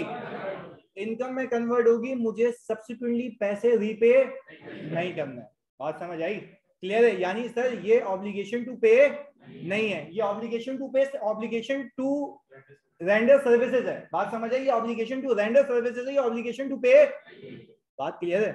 चलिए जी, यानी सर हम ये कह सकते हैं ये फाइनेंशियल लायबिलिटी नहीं है। वेरी गुड यार। अच्छा तो आज के बाद अगर मैं तुमसे पूछूं, अगर इतने जीते हो जाओगे इंशाल्लाह तुम, मैं तुम्हें पूरी बैलेंस शीट दे दूं और बैलेंस शीट के नोट्स दे दूं और मैं बोलूं तुम पता लगाओ इसमें कौन कौन से asset, financial asset and liability, पता लगा सकते हो आप? डेफिनेटली लगा सकते हो क्योंकि तुम्हें लॉजिक पता है उसकी। बात क्लियर है? चलें जी, एक और क्वेश्चन। हमजा कब कामरान साहब ऑनलाइन वाले बच्चों को जवाब तो ये क्या दे रहा हूँ? जानी सबको तो जवाब दे रहा हूँ, खुद भी तो बता रहे हैं। हमजा, करीम, जानी। चलिए मुस्तफा मैं वापस बता देता हूँ। अच्छा मुस्तफा सुनो मेरी बात, ये जो अनअर्न्ड इनकम है, तुम सोचो कि तुमने ये पैसे एडवांस लिए हुए थे किसी से, सही है? वो सर्विसेज रेंडर हो गई, इसकी सब्सिक्वेंट एंट्री क्या बनेगी ये सोच लो। Unearned debit income. अच्छा क्या ये आपको वापस पे करने या इनकम में कन्वर्ट होंगे? यानी ये ऑब्लिगेशन टू रेंडर सर्विसेज है रेदर देन ऑब्लिगेशन टू पे। यही समझने की बात है इसमें। क्लियर है? क्लियर है भावेश? ये वापस से बता दिया मैंने। मुस्तफा क्लियर है? हमजा कामान, अच्छा तू चलसी तू ले रहा क्लास, ओके। इधर सॉरी, ये हमारे FAR 2 वाले सी फाइनल वाले बच्चे बैठे हुए FAR 2 पास करके। इधर अच्छा देखना आपने सही पढ़ा रहा हूँ या नहीं, इसलिए इधर। अच्छा भाई, there is no obligation to pay. 2 test हो गए भाई, जिसमें से कुछ पास भी हुए कुछ फेल भी हुए। आगे देखते हैं भाई। हाँ जी सोचिएगा, दिमाग लगाइएगा, फिर देखते हैं। टैक्स पेबल है, ऑब्लिगेशन टू पे। अच्छा जी, अच्छा पर मैं आपको एक बात बताऊं, ये IFRS 9 वाली ऑब्लिगेशन टू पे नहीं है। सुने, कॉन्ट्रैक्ट नहीं है, कॉन्ट्रैक्ट। अब सर ये तो आपने सिखाया ही नहीं था। इधर आप डेफिनेशन पे जाएं, आप डेफिनेशन पे जाके अगर देखेंगे शुरू कहां से होता है। अच्छा अब आप मुझे एक बात बताएं, गवर्नमेंट के साथ आपका कॉन्ट्रैक्ट है कि आपको टैक्स पे करना है? तो सर दैट मींस कि ये ऑब्लिगेशन टू पे तो है, बट ये IFRS 9 से बाहर हो जाएगा। ये लोगों को नहीं पता होती बात। मैं तुम्हें कंपनी के फाइनेंशियल्स लाके दिखाऊंगा, उसमें तुम्हें दिखाऊंगा कि बाकी सारी लायबिलिटीज आ रही होंगी जिसमें से अनअर्न्ड भी हटा दिया होगा और ये भी हटा दिया होगा। क्यों? कॉन्ट्रैक्ट नहीं है, क्योंकि कॉन्ट्रैक्ट नहीं है। देखो ये बात याद रखना, अगर जिस दिन एग्जामिनर टेक्निकलिटीज पे आ गया तो गए। मैं तुम्हें फिर बता रहा हूँ, अकाउंटिंग एंट्री तो तुम बना लोगे, वो तो सिखाऊंगा, उसके भी शॉर्टकट फिर शॉर्टकट सिखाऊंगा, बट मसला ये है कि ये टेक्निकलिटीज है भाई इसकी। तुम ये तो देखो कि तुम प्रैक्टिकल लाइफ में क्या होता है। प्रैक्टिकल लाइफ के अंदर जब तुम फाइनेंशियल इंस्ट्रूमेंट का डिस्क्लोजर बनाते हो तो लॉजिकल सी बात है, उसके अंदर ये लायबिलिटी है, मैं मानता हूं, पर ये ऑब्लिगेशन टू पे तो है, गवर्नमेंट को है, पर इसके रिलेटेड कोई कॉन्ट्रैक्ट नहीं है। इसलिए ये ऑब्लिगेशन तो है, मैं भी फिर सुनना मेरी बात, ऑब्लिगेशन है, बट ये IFRS 9 के एम्बिट से बाहर है। किस वजह से? कॉन्ट्रैक्ट की वजह से। वेरी गुड यार, यहां तक कोई सवाल, कोई पंगा? हाँ जी पीछे जानी, क्लियर है? वेरी गुड यार, चले जी बेहतरीन। ऑनलाइन में तो जल्दी बता दो, क्लियर है? भावेश जल्दी बता दे। वेरी गुड यार, चले जी आगे जी। बैलेंस शीट में आएगा, पेबल भी आएगा, पर फाइनेंशियल इंस्ट्रूमेंट के नोट्स में नहीं होगा। सही है, फाइनेंशियल इंस्ट्रूमेंट्स में जब लिखेंगे ना ऑब्लिगेशन टू पे ये आ रही है, उसमें ये नहीं होगा, जस्ट बिकॉज के कॉन्ट्रैक्ट नहीं है। क्लियर है? चलिए, क्यों मैंने कहा लायबिलिटी तो है, ऐसा नहीं कि लायबिलिटी उड़ा दो, वैसा नहीं है, डिस्क्लोजर में नहीं आएगा उसके। चलें जी आगे, क्या होगा रीजन? चलें जी, अब एक और मंजन, एडवांस टैक्स क्या होता है, कुछ पता है? सीख लेते हैं। होता ये है कि फॉर एग्जांपल, समझना मेरी बात, हम जब, प्लीज सुनना, प्लीज समझिएगा, तो हमारा टैक्स, हमारे हिसाब से एक टैक्स असेसमेंट होती है ना, हमने असेस किया इतना, हमने ज्यादा पे कर दिया। जब टैक्स वाले ने असेस किया, हमारी लायबिलिटी बनती थी, मुझे एक बात बताओ, यानी मेरे बनते थे 100, मैंने पे कर लिए 140, तो अब 40 का मुझे क्या है? रिफंडेबल है। 40 का क्या है? रिफंडेबल है। तो क्या मैं, प्लीज समझिएगा मेरी बात को, प्लीज समझिएगा मेरी बात को, क्या मैंने जो पहले टैक्स एक्सपेंस डेबिट और टैक्स पेएबल क्रेडिट किया था, एक्सपेंस भी ज्यादा था, पेमेंट भी ज्यादा था, समझो कैश चला गया तुम्हारे पास से, कैश भी ज्यादा गया। अब तुम्हें पता लगा कि, अब प्लीज समझना, पहली एंट्री क्या बनाई, सोच के लॉजिकली बताते हैं। टैक्स एक्सपेंस डेबिट कितने से? 140। कैश क्रेडिट कितने से?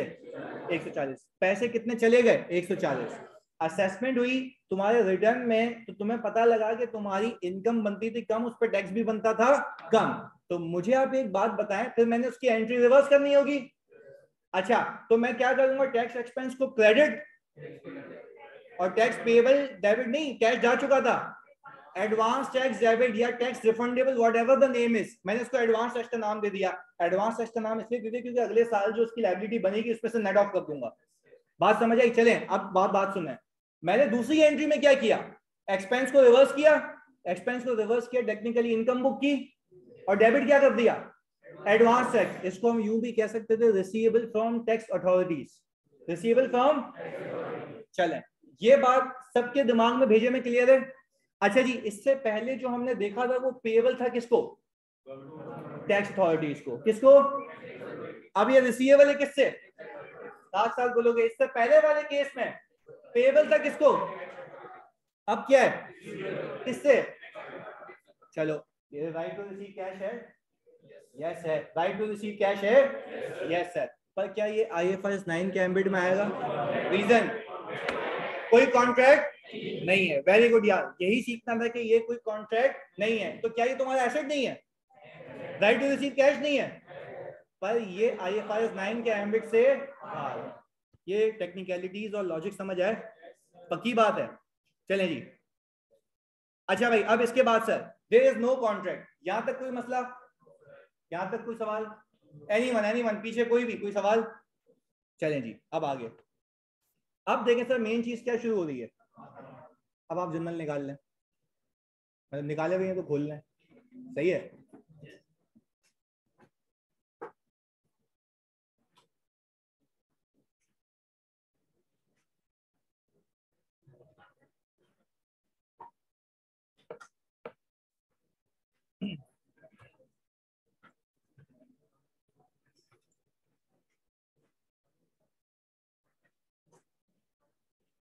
बिल्कुल ऐसा ही है जैन, वर्क बुक निकाल ली, बिल्कुल सही है, फिर तो बिल्कुल ऐसा ही है भावेश। हाँ, वर्क बुक आ गई है नीचे, बच्चों ने खरीदी है, ये रिसिप्ट लाया हूं ये।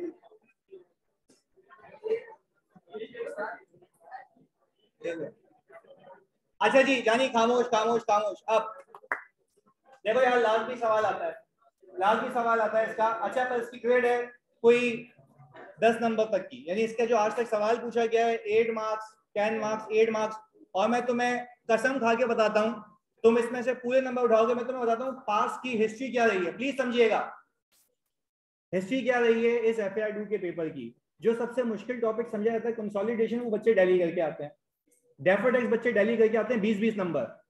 और इस चीज को खाली ये समझ लो कि अगर तुमने उन 2 टॉपिक्स पे ग्रिप रखी तो तुम्हारे 40 नंबर तो यहीं से पक्के हैं। मैं बता रहा हूँ, बच्चे सबसे पहले यही उठाते हैं पेपर में। अब तुम में से कुछ ऐसी ये सोच रहे होंगे कि बाकी कोर्स को रखते हैं साइड में, सही है, 2 टॉपिक ये कर लेते हैं, मौज हो जाएगी, मजा आ जाएगा। ऐसा नहीं है, खुदा के वास्ते आप जरा मतलब लिंकेज ओवरऑल, आप डेफर्ड टैक्स या टैक्सेशन तब तक नहीं कर सकते, इवन फाइनेंशियल स्टेटमेंट तब तक नहीं बना सकते जब तक आपको पूरा IFRS पे ग्रिप ना हो। तो ये मेरी सीक्वेंस है और मैं फिर रिक्वेस्ट करूंगा तुम सबसे भाई, आप 100% क्लासेस फिजिकल लेंगे तो उसकी मजा ही अलग है, और इवन लाइव आते हैं तो प्लीज यार रिकॉर्डिंग्स पे कोशिश करना कम से कम हो। सही है, मैं फिर तुम्हें रिक्वेस्ट करता हूँ, मैं तुम्हें पास करा दूंगा ये पेपर, ये मेरा वादा है। चलें जी आगे, अब एक दो सवाल ले लेते हैं। अच्छा ये भाई बाकी सारी काम की बातें छोड़ के ये बोल रहे प्राइस बताते हैं सर इसकी, 700 प्राइस है भाई इसकी, ये वॉल्यूम 1 है। अच्छा ये बात बता दूं, ये वॉल्यूम 1 है, ये वॉल्यूम 1 है। दूसरा वॉल्यूम ऑल दो वो कोई 500 की रेंज में होगा, कुल मिलाकर रजिस्टर के साथ ये सब कुछ है, इसमें पास पेपर वगैरह जगह वगैरह सब है, तुम्हें और कोई जर्नल खरीदने की नीड नहीं है। मैं फिर रिपीट करूंगा, जर्नल नहीं खरीदना, इसमें सब आ जाएगा। और एक और चीज, एक बुकलेट दूंगा जो वो मेरी तरफ से होगी सबके लिए, जिसमें सिर्फ बेंचमार्क क्वेश्चंस होंगे, 10-10 क्वेश्चंस होंगे हर एक IFRS के। जो तुम आखिर में आके कहते हो ना कि सर मेरे पास सवाल नहीं है जो रिवीजन के लिए वो होंगे, उसको डिजाइन इस तरीके से किया है कि उसके अंदर तमाम पास पेपर्स की 2015 से लेके अब तक की सारी एडजस्टमेंट होंगी उन सवालों में। तो इतना रिपीटेटिवली वो आएगा कि तुम्हारे सारे कॉन्सेप्ट्स क्या हो जाएंगे, इवन पास पेपर्स भी क्या हो जाएंगे, वो मेरी तरफ से होगा। सही है जी आगे, ARTD की शॉप पे है बिल्कुल जी, अभी शायद अकाउंट्स में पड़ी हुई थी, मैं नीचे रखवा देता हूँ। ये वर्कबुक का लिंक भेज दूंगा जानी क्लास के बाद। सही है सर, जो जो चाहिए नोट्स वगैरह अभी बता दें भाई, ये यही है बस जो है। मोहम्मद यूनुस कह रहे हैं फ्री ऑफ कॉस्ट, यानी तुम दुकान वाले से बात कर लेना, फ्री में दे दे तो सही है। सही है हाँ, हम हंजला आपके मैसेज आ रहे हैं। अच्छा भाई देखो, फ्री में चाहिए, दुकान वाला है चले जाना, उसके वो तुम्हें जो बोले वो कर लेना, पैसे दोगे तो तुम्हें बुक दे देगा। सही है। अच्छा मेरी क्लासेस के ड्यूरेशन ये होगा कि भाई 2.5 घंटे या 3 घंटे की क्लास होगी। सही है जी, और मैं तुम्हें बताऊं, तुम्हें उसमें 1 सेकंड भी बोर नहीं होने दूंगा। सही है जी, ये मेरा वादा है, चलती रहेंगी चीजें। अच्छा भाई ये बुक की बात खत्म हो गई, तो काम की बात करें थोड़ा, शेड्यूल बता दें। अच्छा भाई शेड्यूल 1 हफ्ते बाद में बता दूंगा फाइनल, मेरी क्लास उस जगह से नहीं मिलेगी, आपको पहले से पता होगा भाई मेरी क्लासेस इस वक्त पे होनी है, दैट्स इट, वही होगा। सही है, लेट नाइट नहीं रखेंगे भाई। रमजान की टाइमिंग, अरे भाई ये ग्रुप है ना हमारे पास, मैं उसको अभी उससे हटा दूंगा, म्यूट से हटा दूंगा, सब बातें करेंगे वहां पे। रमजान की टाइमिंग, रमजान की टाइमिंग भाई 5:30 या 6 तक क्लास जाएगी, उसके बाद नहीं होगी क्लास, डेफिनेट सी बात, तरावियां होंगी। सही है, सही है जी भाई। और कोई सवाल कि तरावी कहाँ पढ़ेंगे? हाँ चलना है, ऑनलाइन डिलीवरी हो जाएगी, मैं खुद पहुंचूंगा लेके। कोर्स यार मेरी जो FAI2 की एक पास प्रैक्टिस है, ये 1.5 मंथ पहले खत्म करता हूँ, और फिर कोर्स पूरा रिवाइज भी वापस से करवाता हूँ। सही है जी, तो ये तो 1.5 महीना पहले खत्म हो जाएगा पेपर से।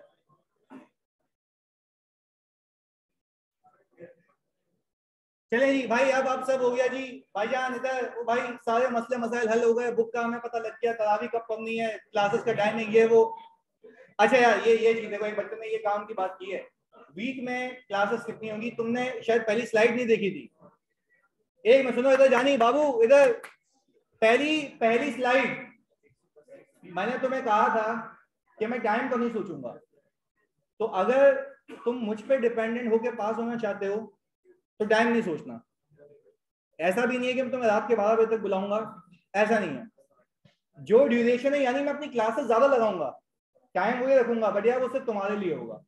सही है जी, और मैं कसम खुदा की खा के कहता हूँ तुमसे, तुम्हें तुम्हारी सोच है मैं जुनूनी हूँ सब्जेक्ट के लिए, वो तुम्हें बताएंगे, तुम अगर अपनी दोस्तों या सीनियर से पूछोगे, मैं फिर बता रहा हूँ मैं पागल हूँ उसके लिए, और मैं हर एक को पागल करूंगा इसके लिए। सही है जी, और मैं पास करा के रहूंगा। ये अलग ही मोहब्बत है इससे, पता नहीं क्यों ये हो गया ऑडिट FFR, ये दिल के करीब है। सही है जी, क्योंकि मैंने शुरुआत ही सब्जेक्ट से की है, और इसमें हर एक बनाया हुआ सवाल जो है ना वो बाखुदा मेरा अपना है। सही है जी, और मैं ये नहीं उसमें पास पेपर तो इसको बोलो, तुम बोलो कसम खा रहे, पास पेपर तुम लोगों के लिए डाले, बाकी सारे सवाल मेरे। सही है जी, कॉन्सेप्ट मेकर्स, टेस्टर्स, मुश्किल सवाल सारे मैंने अपने बनाए हैं, तो तुम खुद सोचो यार कितनी चीजें हैं इसके अंदर, तो हर एक चीज अपने हिसाब से लेके चलेंगे। चलेंगे जी, तो भाई फिर प्लीज ये नहीं पूछना है कि सर क्लासेस हफ्ते में कितनी लगेंगी, हफ्ते में अगर 5 दिन भी लगेंगी तो यू हैव टू अटेंड। तुम्हारे लिए है वो। दो अप्रोचेस होती हैं भाई, देखो सीए में यार, पूरी सीए इंडस्ट्री में जो मेरे एनालिसिस हैं, टीचर 3 क्लासेस लगाए, बाकी मेहनत खुद करो, या टीचर 5 क्लासेस लगाए, मेहनत टीचर के साथ कर लो, क्या अच्छा है? 5 क्लासेस टीचर के साथ मेहनत करो, पास हो जाएगा पेपर, और सारे पास पेपर क्लास में आ जाओ जी। इधर क्लास ड्यूरेशन मैंने आपको बता दिया जी, बिल्कुल फिक्स हो जाएगा सब एकदम, आप घर पे चिपका भी लेना। इधर चलो आगे भाई, इधर अब बिस्मिल्लाह कर ले, ये एडमिन इश्यूज हो गए इधर, अकाउंटिंग। अच्छा भाई अब सुनो, अब गेम यहां से शुरू। अब मुझे एक बात बताओ, अगर मुझे IFRS 9 सीखना है तो IFRS 9 में मुझे कितने लोगों की अकाउंटिंग सीखनी है? 2 लोगों की। इन्वेस्टर, वेरी गुड यार, इन्वेस्टर की भी पहले अकाउंटिंग सिखाऊंगा कि अगर वो इन्वेस्ट करे किसमें, किस सिक्योरिटी में, और फिर हम सीखेंगे अगर इन्वेस्टर इन्वेस्ट करे डेट सिक्योरिटीज में, फिर हम आएंगे किस पे? अच्छा ये माइंड मैप बता रहा हूँ, ठीक है, माइंड मैप है, सही है जी। अच्छा रिक्वेस्ट ये होगी, जब तुम वर्कबुक ले लोगे ना अपने हिसाब से, मैं तुम्हें बताऊंगा ये नोट कहाँ करना, जगह खाली है, सही है जी, तो वहां पे नोट करना अकॉर्डिंगली, अभी लिख लो अपने पास ताकि ये याद है, क्योंकि ये अभी वैसे भी तुम्हें यहाँ तक की स्लाइड मिल जाएगी ये, सही है जी। आगे अच्छा आप मुझे एक बात बताओ, क्या एक और चीज सीखनी होगी इशूअर में? कौन सी? अरे सर मतलब आप ये कह रहे हैं 2 लोगों की अकाउंटिंग सीखनी है, 4 चीजों की अकाउंटिंग सीखनी है, ऐसा है? 2 लोगों की, साथ साथ 2 लोगों की, 4 चीजों की। अच्छा जी, सबसे पहला बंदा कौन? इन्वेस्टर। अच्छा भाई हमने सबसे पहले पिक किया किसको? अच्छा भाई जब भी इन्वेस्टर इन्वेस्ट करेगा किसमें? इक्विटी में, investor invest in shares of a company. आप सुनना, यहां से बहुत अहम बातें शुरू होती हैं, प्लीज सुनना। अच्छा पहले आप लोगों ने वो कॉपी करनी थी स्लाइड, ये वाली, ये कर ले आराम से सुकून से, कोई मसले वाली बात नहीं। आज हमारे पास एक फ्रेमवर्क रहेगा कि भाई ये है पूरा IFRS 9 में जो सीखना है।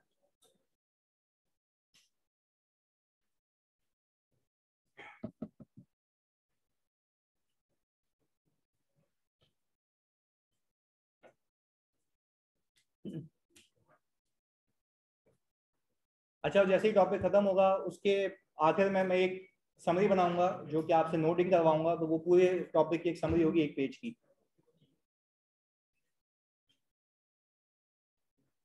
डेफिल मेथड किया था पेपर में, ओके जी। ये NPO में आया था कि डेफिल मेथड? वाह यार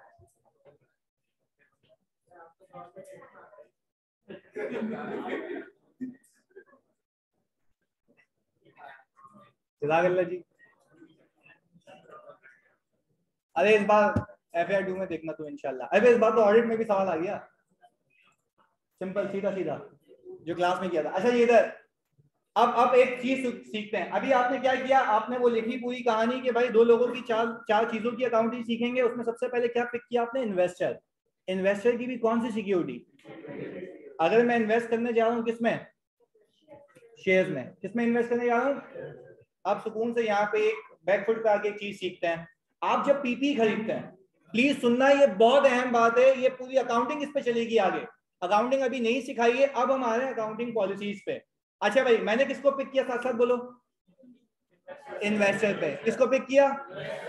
इन्वेस्टर किसमें इन्वेस्ट करने का सोच रहा है? शेयर्स ऑफ अनदर कंपनी में। अब हम इसकी अकाउंटिंग सीखेंगे, इन्वेस्टर की, और वो इन्वेस्टर इन्वेस्ट कर रहा है, ये अंग्रेजी में है क्या? फाइनेंशियल एसेट है ना। चलिए जी आगे। अब एक इससे पीछे जाके एक चीज सिखाता हूं। आप लोगों ने पीपी जब परचेज किया, प्रॉपर्टी प्लांट एंड इक्विपमेंट, उसको कॉस्ट मॉडल पे रख सकते थे? नहीं? यस। अच्छा और फेयर वैल्यू मॉडल पे रख सकते थे? बेहतरीन यार। अब एक एक करके सुनना। आपका खुद का ये कहना है कि जैसे मैं अपने पीपी को कॉस्ट मॉडल पर रख सकता था तो सिर्फ वो डेप्रिशिएट होके आखिर में क्या हो जाता है? कहानी खत्म। अब ये शेयर्स हैं तो लॉजिकल सी बात है यूज तो नहीं होंगे, सही है ना, क्योंकि ये कौन सा एसेट है? एक एक चीज लॉजिकली क्यों का जवाब होना चाहिए तुम्हारे पास, क्यों नहीं है ऐसा भाई, वरना एक बच्चा होता है ना नशे, डेप्रिशिएट क्यों नहीं हो रहा इधर, तो ये भी तुम्हें पता होना चाहिए। अच्छा यानी आप ये कह रहे हैं सर ये फाइनेंशियल एसेट है तो डेप्रिशिएट नहीं होगा, वेरी गुड। अच्छा पीपीई में कॉस्ट मॉडल पे होता है तो डेप्रिशिएट, वेरी गुड यार। आगे सुनो, फिर पीपीई में आपके पास एक और ऑप्शन है, कौन सा मॉडल? Fair value model. अच्छा अगर आपका फेयर वैल्यू मॉडल है किसमें? पीपीई में, तो आप हर रिपोर्टिंग डेट पे या एक रेगुलर इंटरवल के बाद उसको फेयर वैल्यू पे लेके जाते हो। अच्छा जैसे ही आप लोग उसको फेयर वैल्यू पे लेके जाते हो तो उसका गेन या लॉस कहां पार्क किया था तुमने? कहां पे? रीवैल्यूएशन सरप्लस, उसको हम कहते हैं ओसीआई। क्या कहते हैं? ओसीआई कहते हैं, ऐसा ही है।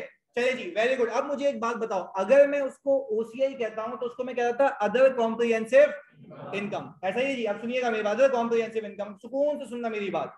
यानी आपने आईएएस 16 में 2 अकाउंटिंग मॉडल सीखे थे, पहला कॉस्ट मॉडल, दूसरा फेयर वैल्यू मॉडल। अब जरा यहाँ पे आते हैं, आपको आईएफआरएस 9 ये कह रहा है कि आप गए किसी कंपनी में इन्वेस्ट करने, मैंने उस कंपनी के शेयर खरीद लिए, एंट्री बनाऊंगा या नहीं बनाऊंगा? बनाएंगे, एंट्री बनाऊंगा। इन्वेस्टमेंट करूंगा डेबिट कैश करूंगा, ये सिखा दिया ना पहले। इन्वेस्टमेंट करूंगा डेबिट कैश करूंगा, इसको मैं कहूंगा इनिशियल रिकॉग्निशन। क्या कहूंगा? अच्छा क्या इस बात पर यकीन रखते हो? प्लीज हाँ या ना में जवाब देना। जब भी मैं कोई चीज खरीदूंगा इनिशियली वो कॉस्ट पे आएगी। किस पे? पक्की बात है। पीपी में भी यही था, आईपी में भी यही था, ऐसा ही है। Very good. अच्छा सब्सिक्वेंटली फिर आपकी चॉइस है कि आप उसको कॉस्ट पर रखते हैं। जैसे वहां पे आपको 2 चॉइसेस या ऑप्शन दिए गए थे, यहां पे भी आपको ऑप्शन दे रहा है कौन? आईएफआरएस 9। पर आपको आईएफआरएस 9 ये कहता है कि भाई मैं आपको यहाँ पे अलाउ कर रहा हूं 2 मॉडल ऑफ अकाउंटिंग। कितनी? पर आपको इसको हमेशा रखना किस पे? साथ साथ हमेशा किस पे रखना है? अच्छा जी, अब उसने 2 मॉडल दे दिए, फेयर वैल्यू थ्रू ओसीआई और फेयर वैल्यू थ्रू। अच्छा यार ये बच्चों को नहीं समझ आती है बात, तो मैं सुकून से एक चीज समझाता हूं, तो प्लीज मेरी बात पे फोकस करना। वापस से एक स्टेप पीछे आओ। मैंने कहा मैंने किसी कंपनी के शेयर्स खरीदे, इनिशियली किस पे खरीदूंगा? इनिशियली कॉस्ट पे रखूंगा, इनिशियली। अच्छा अब आपको स्टैंडर्ड ये कहता है, अब मेरी बातों को सुनना, अभी लिखना नहीं, अभी सुनना, ये लिखवाने का मैं टाइम दे दूंगा। प्लीज सुकून से फोकस के साथ, क्योंकि बेस आज शुरू हो रही है इसकी अकाउंटिंग की। मैंने कहा मैंने 25 रुपए का एक शेयर खरीदा, ये क्या है? कॉस्ट। इन मेरे लिए क्या ही है? कॉस्ट है। इनिशियली क्या ही है? कॉस्ट है। अच्छा मैंने 25 से इन्वेस्टमेंट अज्यूम कर रहा हूं, एक ही शेयर खरीदा है, 25 से इन्वेस्टमेंट को किया डेबिट, कैश को किया साथ साथ, इन्वेस्टमेंट को किया डेबिट, कैश को किया। वेरी गुड यार, वेरी गुड। आगे सुनिएगा, इन्वेस्टमेंट डेबिट हो गई, कैश बेहतरीन, इनिशियल मेजरमेंट कॉस्ट पे हो गई। अच्छा अब साल का आखिर आ गया, साल का आखिर आ गया, आपको स्टैंडर्ड ये कह रहा है, सुनना, इसको हमेशा आप किस पे रखेंगे? एक मिनट जी, हमेशा किस पे रखेंगे? चल के नहीं दे रहा भाई ये, चलो जी खैर इधर हम इसको जरा पीछे ले जाते हैं। अच्छा हमेशा किस पे रखोगे? फेयर वैल्यू पे। आगे सुनना, अब हुआ ये कि 31 दिसंबर आ गया, प्लीज समझना, 31 दिसंबर आ गया, आपने आपकी शेयर की प्राइस आपने देखी 35 हो गई। आपकी शेयर की प्राइस क्या हो गई? 35 हो गई। सारी कहानी है जो अभी आपने सीखनी है। आपकी शेयर की प्राइस हो गई 35, आपको गेन हुआ लॉस हुआ? गेन हुआ। अच्छा अब एक एक करके आपने सीखना है। मैंने इनिशियली किस पे रखा था? इनिशियली, सब्सिक्वेंटली, क्योंकि यहाँ पे कॉस्ट का ऑप्शन नहीं है बाद में, आपने सब्सिक्वेंटली किस पे रखना है? अच्छा अब आगे सुनो, फिर 2 चौरंगी है जिसका मैं मतलब समझा रहा हूँ, fair value through OCI, fair value through. अच्छा अब आगे सुनो, ये बला का मतलब क्या है? फेयर वैल्यू थ्रू पीएनएल का मतलब बता रहा हूँ। फेयर वैल्यू थ्रू पीएनएल का मतलब ये है कि आप रखेंगे फेयर वैल्यू पे, या गेन होगा, आप उस गेन या लॉस को बुक करेंगे पीएनएल में। सही है बात? नहीं समझ आई? आपने इन्वेस्टमेंट की थी कितने की? 25 की। आपका शेयर कितने का हो गया? 35 का। मुझे एक बात बताओ, शेयर 25 से 35 का हो गया, आपको गेन कितने का हुआ? अच्छा क्या मैं कह सकता हूं आपकी इन्वेस्टमेंट पहले आपकी बुक्स में 25 पे थी, अब 35 पे दिखनी चाहिए? अच्छा अगर 35 पे दिखनी चाहिए तो कितने से बढ़ा दूं? अच्छा तो क्या अब मैं ये एंट्री बनाऊं? तो आगे आएगी एंट्री, अभी सिर्फ डिस्कशन है। अब मैं एक एंट्री बनाऊंगा, इन्वेस्टमेंट डेबिट, कितने से? जैसे पीपी की वैल्यू को तुम ही इंक्रीज करते थे, तो यहाँ पे इन्वेस्टमेंट को भी कौन इंक्रीज करेगा? हम करेंगे। अच्छा इन्वेस्टमेंट को कितने से इंक्रीज करूं? वेरी गुड यार, इन्वेस्टमेंट को ना 10 से इंक्रीज किया, मैं सोच रहा हूं क्रेडिट क्या करूं। फिर तुम्हारा मॉडल कौन सा था? फेयर वैल्यू थ्रू, साथ साथ फेयर वैल्यू थ्रू, मतलब समझ आया? सिर्फ अकाउंट इस जार्गन का मतलब समझा रहा हूं कि रखोगे फेयर वैल्यू पे, गेन या लॉस कहां से पार्क करोगे? पीएनएल से। यानी सर अब एक, अच्छा मुझे ऐसा नहीं लगता कि इन्वेस्टमेंट प्रॉपर्टी की तरह है, IP debit gain credit, IP debit gain credit, ये भी वही है, पर ये कौन सा एसेट है? Very good. या कौन सा एसेट है? फाइनेंशियल एसेट है। Very good. या अब सुनना मेरी बात, पहले बताओ ये फेयर वैल्यू थ्रू पीएनएल का सिर्फ मतलब पता लगा? अच्छा अब एक और चीज, क्या मैंने सिखाया कि वो मॉडल कब आएगा? क्या हमने सिखाया ये मॉडल कब आएगा? चलें जी, ये बाद में सिखाऊंगा, पर पहले इनके जार्गन सिखा रहा हूं। अब एक और गेम वापस से। मैंने ये कहा कि अगर मैंने इन्वेस्टमेंट परचेज की, सही है जी, 25 रुपए की, एंट्री क्या बनाई होगी जल्दी बताओ? Investment debit, investment debit cash credit, मान लिया। अच्छा जी, मैंने कहा कि भाई अब वो इन्वेस्टमेंट हो गई 35 की, गेन कितने का? इन्वेस्टमेंट अभी मौजूद कितने पे? 25, जानी कितने पे? कितने से बढ़ा दूं? अच्छा तो आप ये कह रहे हैं कि सर आप इन्वेस्टमेंट को करेंगे डेबिट कितने से? 10 से। अब मेरा ये मानना था कि मैं पीएनएल की जगह उसको कहां से लेके जाऊं? ओसीआई से। अच्छा तो मैंने क्या किया, इन्वेस्टमेंट की डेबिट, और क्रेडिट क्या करूं? ओसीआई या पीएनएल? ओसीआई। अच्छा क्योंकि अब मैंने ऑप्ट किया हुआ है कि मैं कहां से लेके जाऊंगा? ओसीआई से।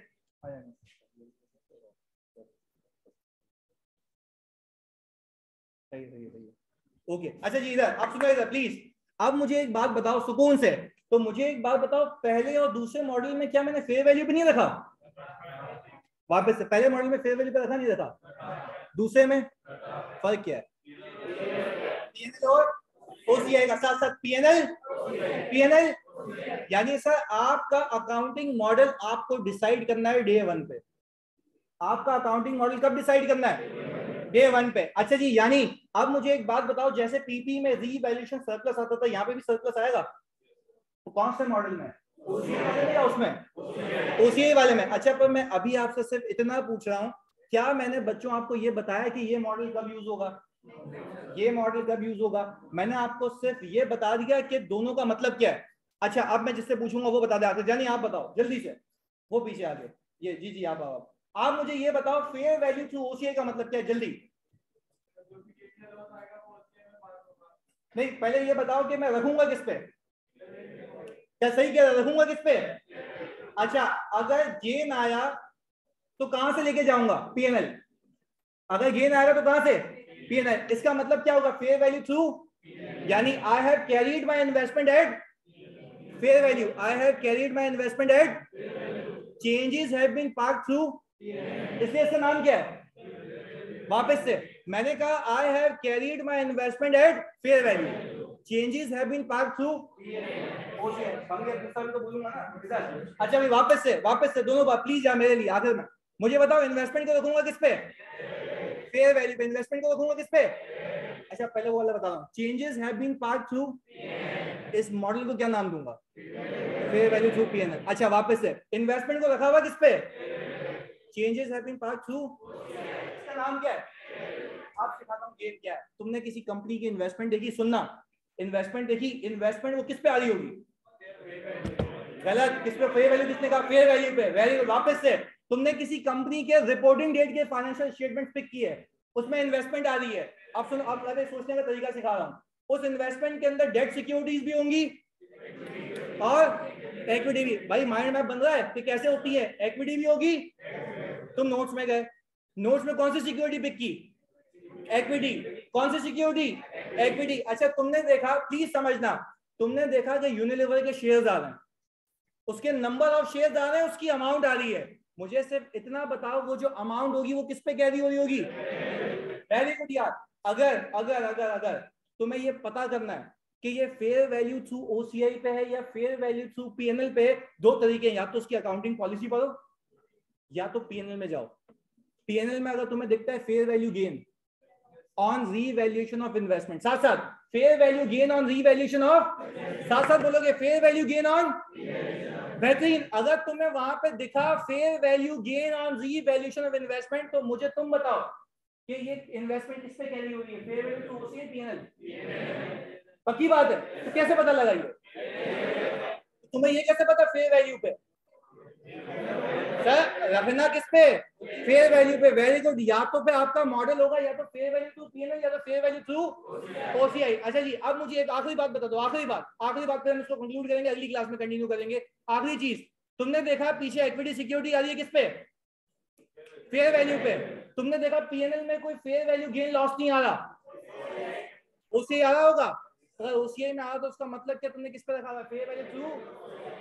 वो आपको मतलब समझ आ गया होगा। मिलते हैं अगली क्लास में। अल्लाह हाफिज़।